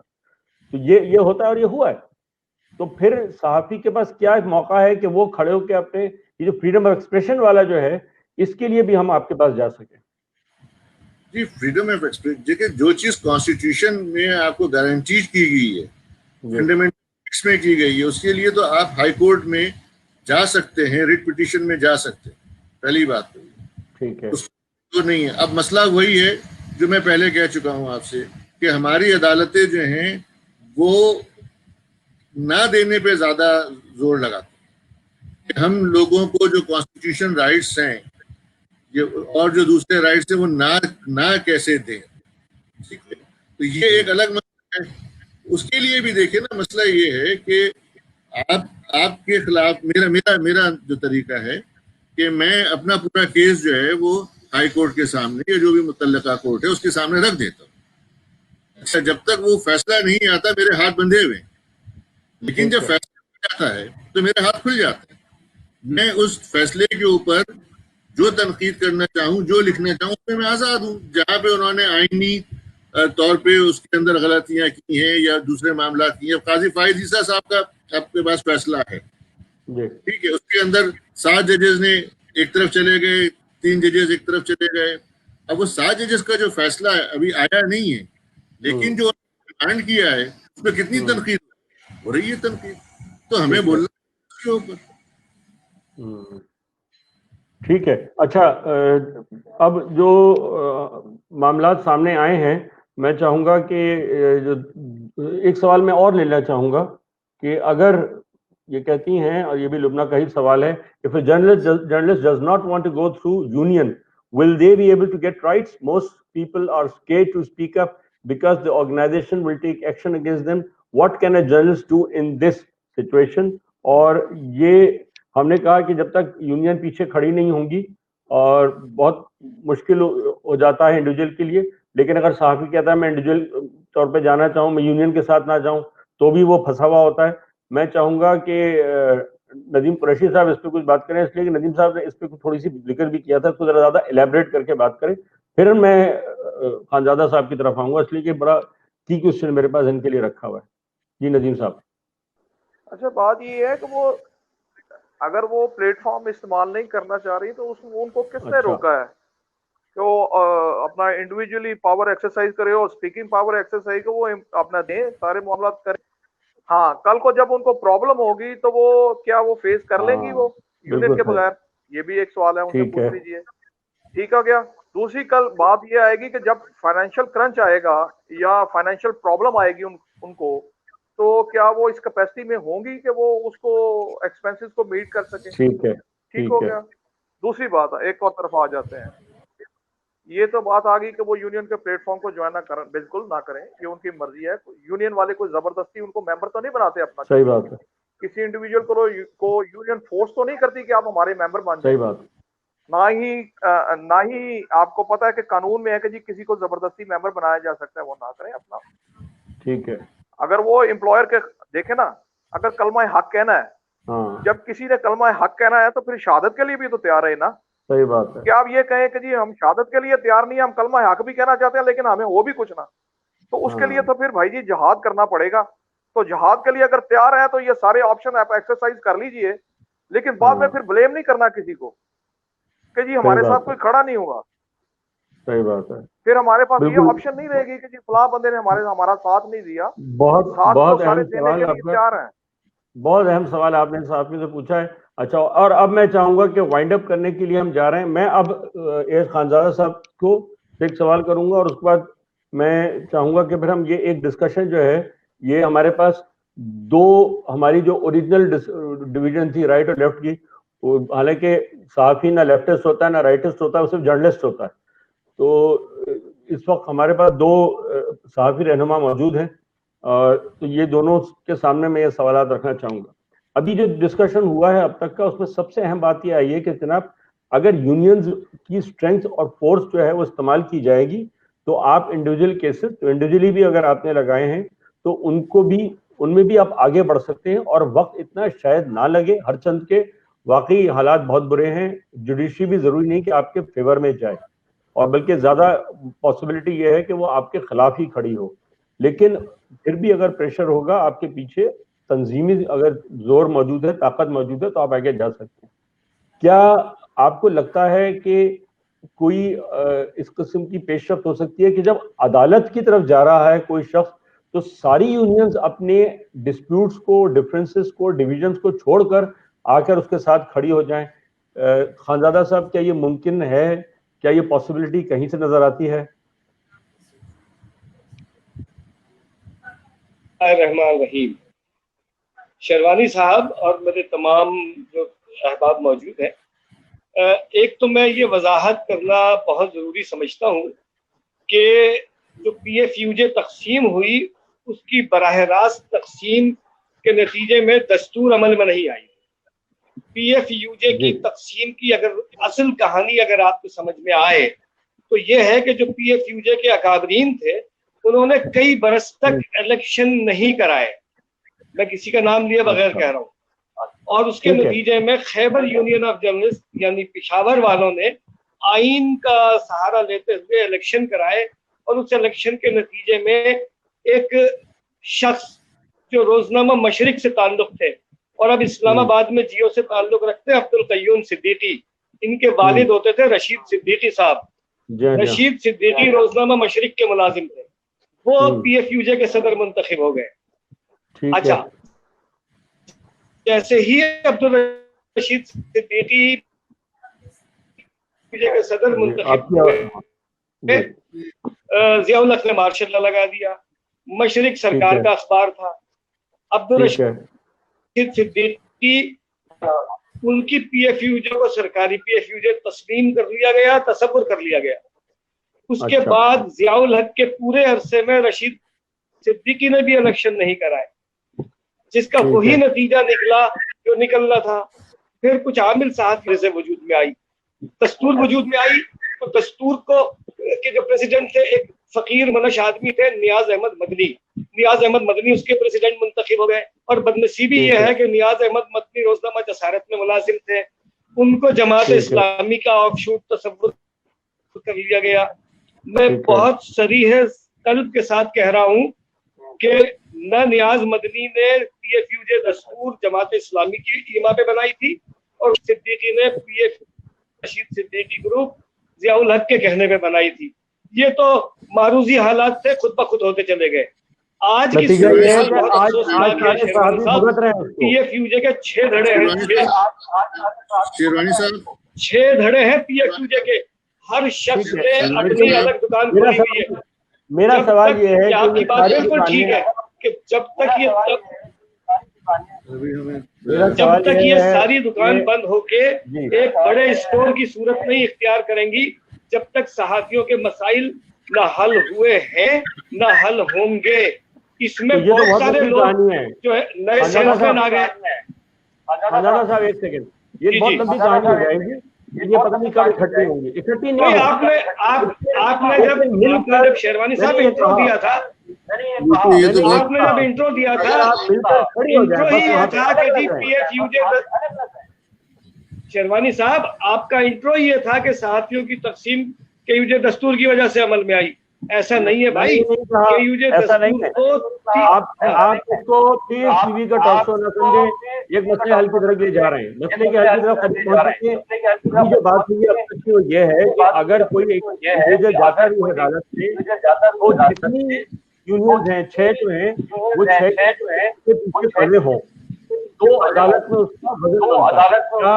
हमारी सारी जो यूनियन है ये इस बात के लिए तैयार है कि भाई किसी का मेंबर हो हम उसके साथ खड़े होंगे। वो देखिए ये बात शेरवानी साहब पाया सबूत को पहुंच चुकी है। ये बात किसी भी यूनियन से ताल्लुक रखने वाले किसी भी वर्किंग जर्नलिस्ट के साथ कोई मसला हो, तमाम यूनियनें अपने इख्तिलाफात के बावजूद एक साथ खड़ी होती हैं, एक पेज पर होती हैं। उनके अपने इख्तिलाफात भी अपनी जगह, उनके अपने नजरियात भी अपनी जगह, लेकिन लेफ्ट राइट दाएं बाएं ऊपर नीचे काला पीला नीला गुलाबी सब एक होकर एक मकसद के लिए खड़े होते हैं, कलम की आबरू। जी कमर भट्टी साहब आप क्या कहते हैं, क्या वाकई ये यहाँ ऐसा कुछ नहीं है?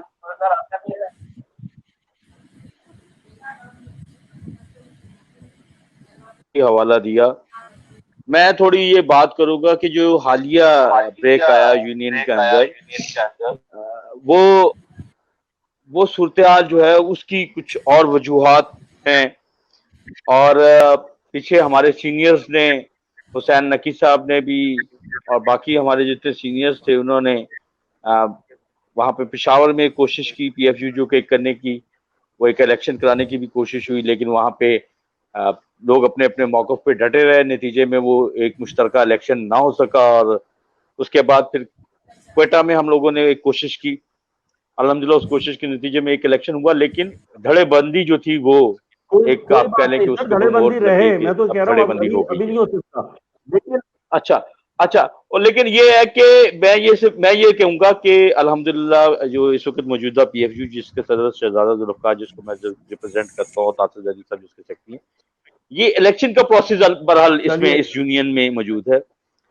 क्वेटा से इलेक्शन हुआ, उसके बाद कराची में हुआ, तमाम यूजेस अपने अपने इलेक्शन करवा रही हैं। अच्छा मैं थोड़ा ये कह रहे हैं वुकला जो है दोनों यहाँ जो मौजूद है तीनों, बल्कि जो थे तीनों ने कहा कि भाई जो स्ट्रेंथ होती है यूनियन की PFUJ की बड़ी इंपॉर्टेंट होती है।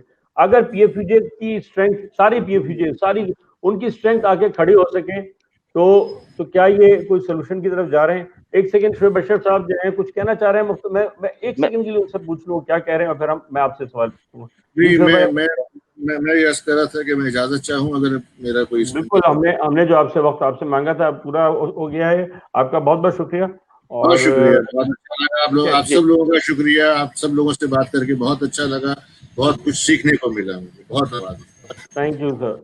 अच्छा, इमरान भाई मैं बहुत मुख्तसर सर बताऊंगा। सिर्फ ये है कि सवाल आपने जो रेज किया था कि क्या सहाफ़ी जो है वो और जो अपने मसले मसाइल के लिए जा सकता है, क्या वो जो उसका बुनियादी हक है, आप कह लें कि आज़ादी सहाफ़त का सवाल उठाने का, क्या वो है?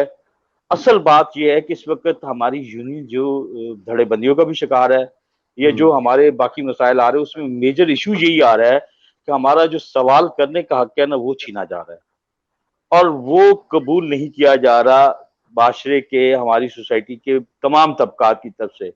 जब हम डॉक्टर्स के प्रोफेशन के बारे में सवाल उठाते हैं तो डॉक्टर्स हमारे हॉस्पिटल्स में हमारे अंदर हमारे लिए पाबंदियां लगा देते हैं, हमारे खिलाफ बहुत सारी प्रॉब्लम्स क्रिएट करते हैं। जब हम वकला के हवाले से कोई क्वेश्चन उठाते हैं कि इन्होंने फला जगह पे तशद्दुद का मुजाहरा किया, ये किया वो किया, तो वकला में हमारे खिलाफ एक शुरू हो जाता है मामला। जब हम सोसाइटी के किसी और तबके के खिलाफ उठाते हैं तो वहां पे शुरू हो जाता है।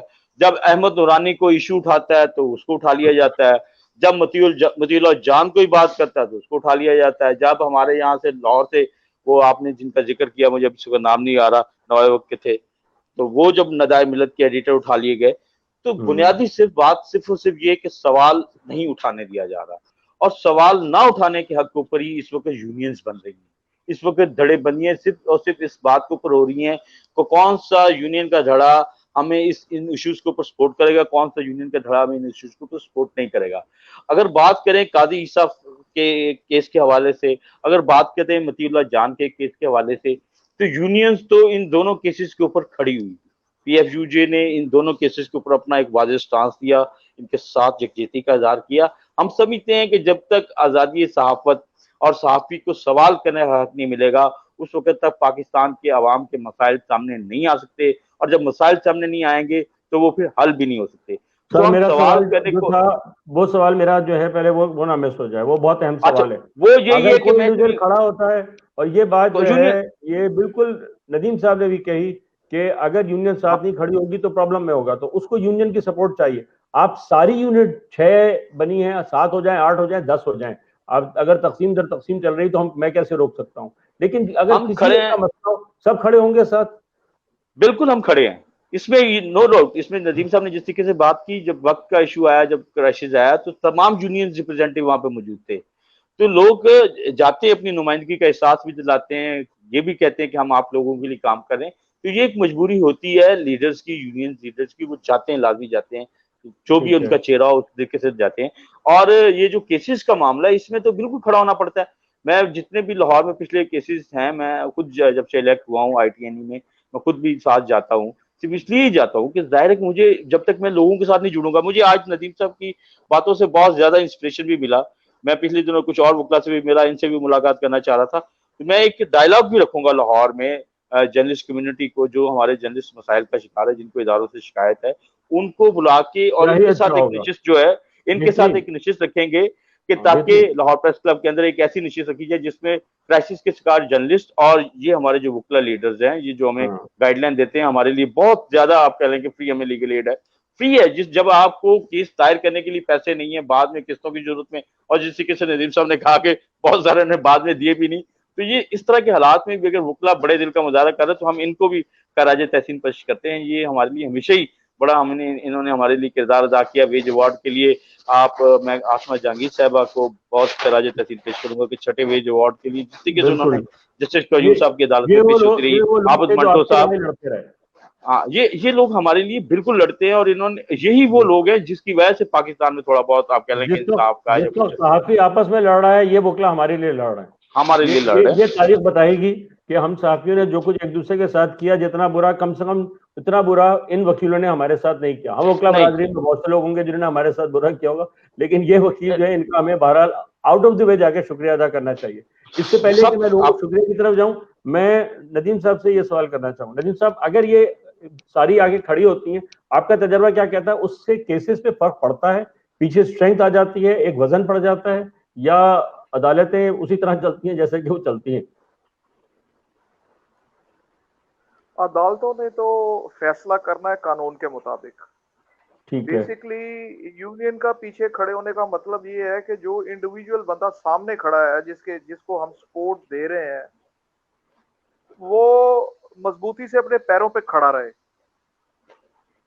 मैंने इसी वजह से पहले बात की कि जी, जब आप किसी मजदूर को ये यकीन दिला देंगे कि भाई तुम्हें कल को मुआशी परेशानी नहीं आएगी, हम सारे लोग तुम्हारे पीछे खड़े हैं, मैंने इसी वजह से रेफरेंस दिया कि जी आप मेहरबानी करें, एक सजेशन है, एक समझ लें कि जो बंदा इन केसेस को डील करता है, या किसी आप समझ लें कि कोई जो मजदूरों की बेहतरी चाहता है, जो नोएब वर्कर्स यूनियन है, आपको पता है मजीद निजामी साहब के दौर में उन्होंने यूनियन को खत्म कर दिया था। दर्द साहब जो है वो एक्टिव नहीं रहे थे, पहले दर्द साहब नोएब वक्त में ही थे ना, वो बड़ी मुश्किल से उनको मैंने कह के यूनियन को दोबारा उनको बनाया, उनकी रजिस्ट्रेशन जो है वो रिस्टोर करवाई, और फिर मजीद निजामी साहब ने पूरी कोशिश कर दी कि उस यूनियन को खत्म किया जाए, लेकिन अल्लाह के फजल से हमने वो यूनियन खत्म नहीं होने दी और हमने वो सारे के सारे केसेस जीते। ठीक है जी। और तो उनको भी मैंने यही सजेशन दी थी, यही सजेशन मैंने दी थी कि आप इकट्ठे होकर मजदूरों से चाहे 100-100 रुपया ले महीने का, आपके पास इतना फंड एस्टेब्लिश हो जाएगा कि आपको फाइनेंशियल प्रॉब्लम नहीं आएगी। फिर मेरी यूनियन, ये जो वर्कर्स यूनियन है, इन्होंने कुछ लोगों की बकायदा पैसे दे के केसेस करवाए, चाहे वो बंदों ने दोबारा उनको यूनियन को पैसे नहीं दिए, वो एक अलग इशू है। लेकिन मैं रिक्वेस्ट करूंगा अपने दोस्तों से, अपने जो यूनियन वाले भाई हैं, कि ये अपने वर्कर्स को एजुकेट करें कि भाई ये जो हम फंड क्रिएट करेंगे ये आप लोगों की भलाई के लिए और आप लोगों के ऊपर ही ये पैसे लगेंगे। कोई इंडिविजुअल इसको आप कह ले कि गलत तौर पे इस्तेमाल नहीं करेगा। जिस दिन आपने अपने मजदूर को ये श्योरिटी दे दी ना, उस दिन आप कामयाब हैं और मालिक जो है वो नाकाम होगा। अच्छा, एक और बात अभी आपने की, अब एक मिनट प्लीज, एक और बात इन्होंने कही कि जी हमें सवाल पूछने का हक नहीं देते। कौन नहीं देता हक आपको? नदीम साहब, मुझे मैं नदीम साहब, मैं ये सेल्फ, हमारे यहाँ सेल्फ सेंसरशिप पे एक बड़े अरसे से चल रही है। मैं सिर्फ ये कहना चाह रहा हूँ कि अभी मैं नहीं, हक की मैं बताता हूँ, मैं बहस नहीं करूंगा, मैं छोटा सा बात करूंगा। मुझे ये बता दे, मैं सिर्फ एक बताना चाह रहा हूँ, मुझे ये बता दें कि अभी अहमद नूरानी केस के ऊपर कितने जर्नलिस्ट ने वज़ीर आज़म इमरान खान से ये सवाल किया कि आप कैसे मुतमईन हो गए आसिम सलीम बाजवा साहब के इशू के ऊपर, और आपने उनका रिजाइन कबूल करने से इनकार कर दिया। कौन सी किसी ने किया? किसी ने किया? मैं तो नहीं मुतमईन है उनके जवाब से। मुझे शायद जब कभी खान साहब मिलेगा तो मैं सवाल कर लूंगा, लेकिन मैं ये कह रहा हूँ कि कितने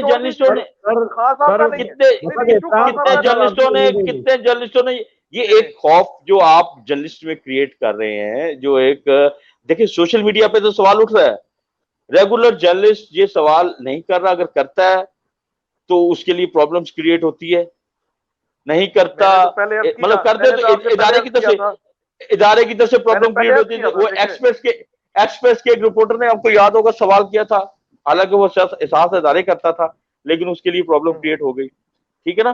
तो मैंने इसी वजह से आपको सजेशन दी है, आपको, आपने उसके ऊपर गौर नहीं किया मेरी बात पे।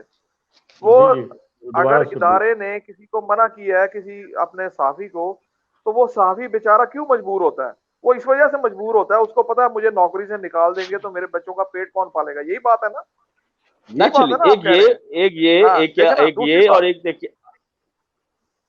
दूसरी बात मोहतरम ये है कि मैंने पहले अर्ज किया कि जब आप कलमा हक कहते हैं ना, तो फिर जिहाद के लिए हम तैयार रहते हैं। ठीक हो गया? नाम उसी का होता है जो आगे बढ़ के लीड करता है और अपने मजदूर भाइयों को लीड करता है और जहाज के लिए अपनी कौम को आगे लेके बढ़ता है। ठीक है, अच्छा, मैं बार बार आपसे अर्ज करूंगा ये कि बिल्कुल आप सही इकट्ठे कह हो रहे हैं जाए। आप। हाँ, ये बिल्कुल सही कह रहे हैं आप। मुझे गुफ्तगू मजदूर को के वाइंड अप बगैर करना क्या है बहुत। एम्प्लॉयर का, एक मिनट, जी जी। क्या मजदूर के बगैर एम्प्लॉयर की काम चल सकता है? नहीं चल सकता है, क्या बिल्कुल सही कह रहे हैं। अगर उसके बगैर फैक्ट्री चला लेगा वो? तो इसका मतलब ये है कि आपके अंदर अपने डिफरेंसेस हैं। जिस दिन आप अपने मजदूर को ये एजुकेट कर देंगे ना कि तुम्हारे बगैर एम्प्लॉयर कुछ नहीं करता, इकट्ठे यूनियन क्यों बनाई जाती है? इसी वजह से बनाई जाती है। तो आप इसके ऊपर गौर कीजिए। मैं इनसे भी रिक्वेस्ट करूंगा कि आप इस इशू को रेज कीजिए कि भाई आपके बगैर मालिक कुछ नहीं है।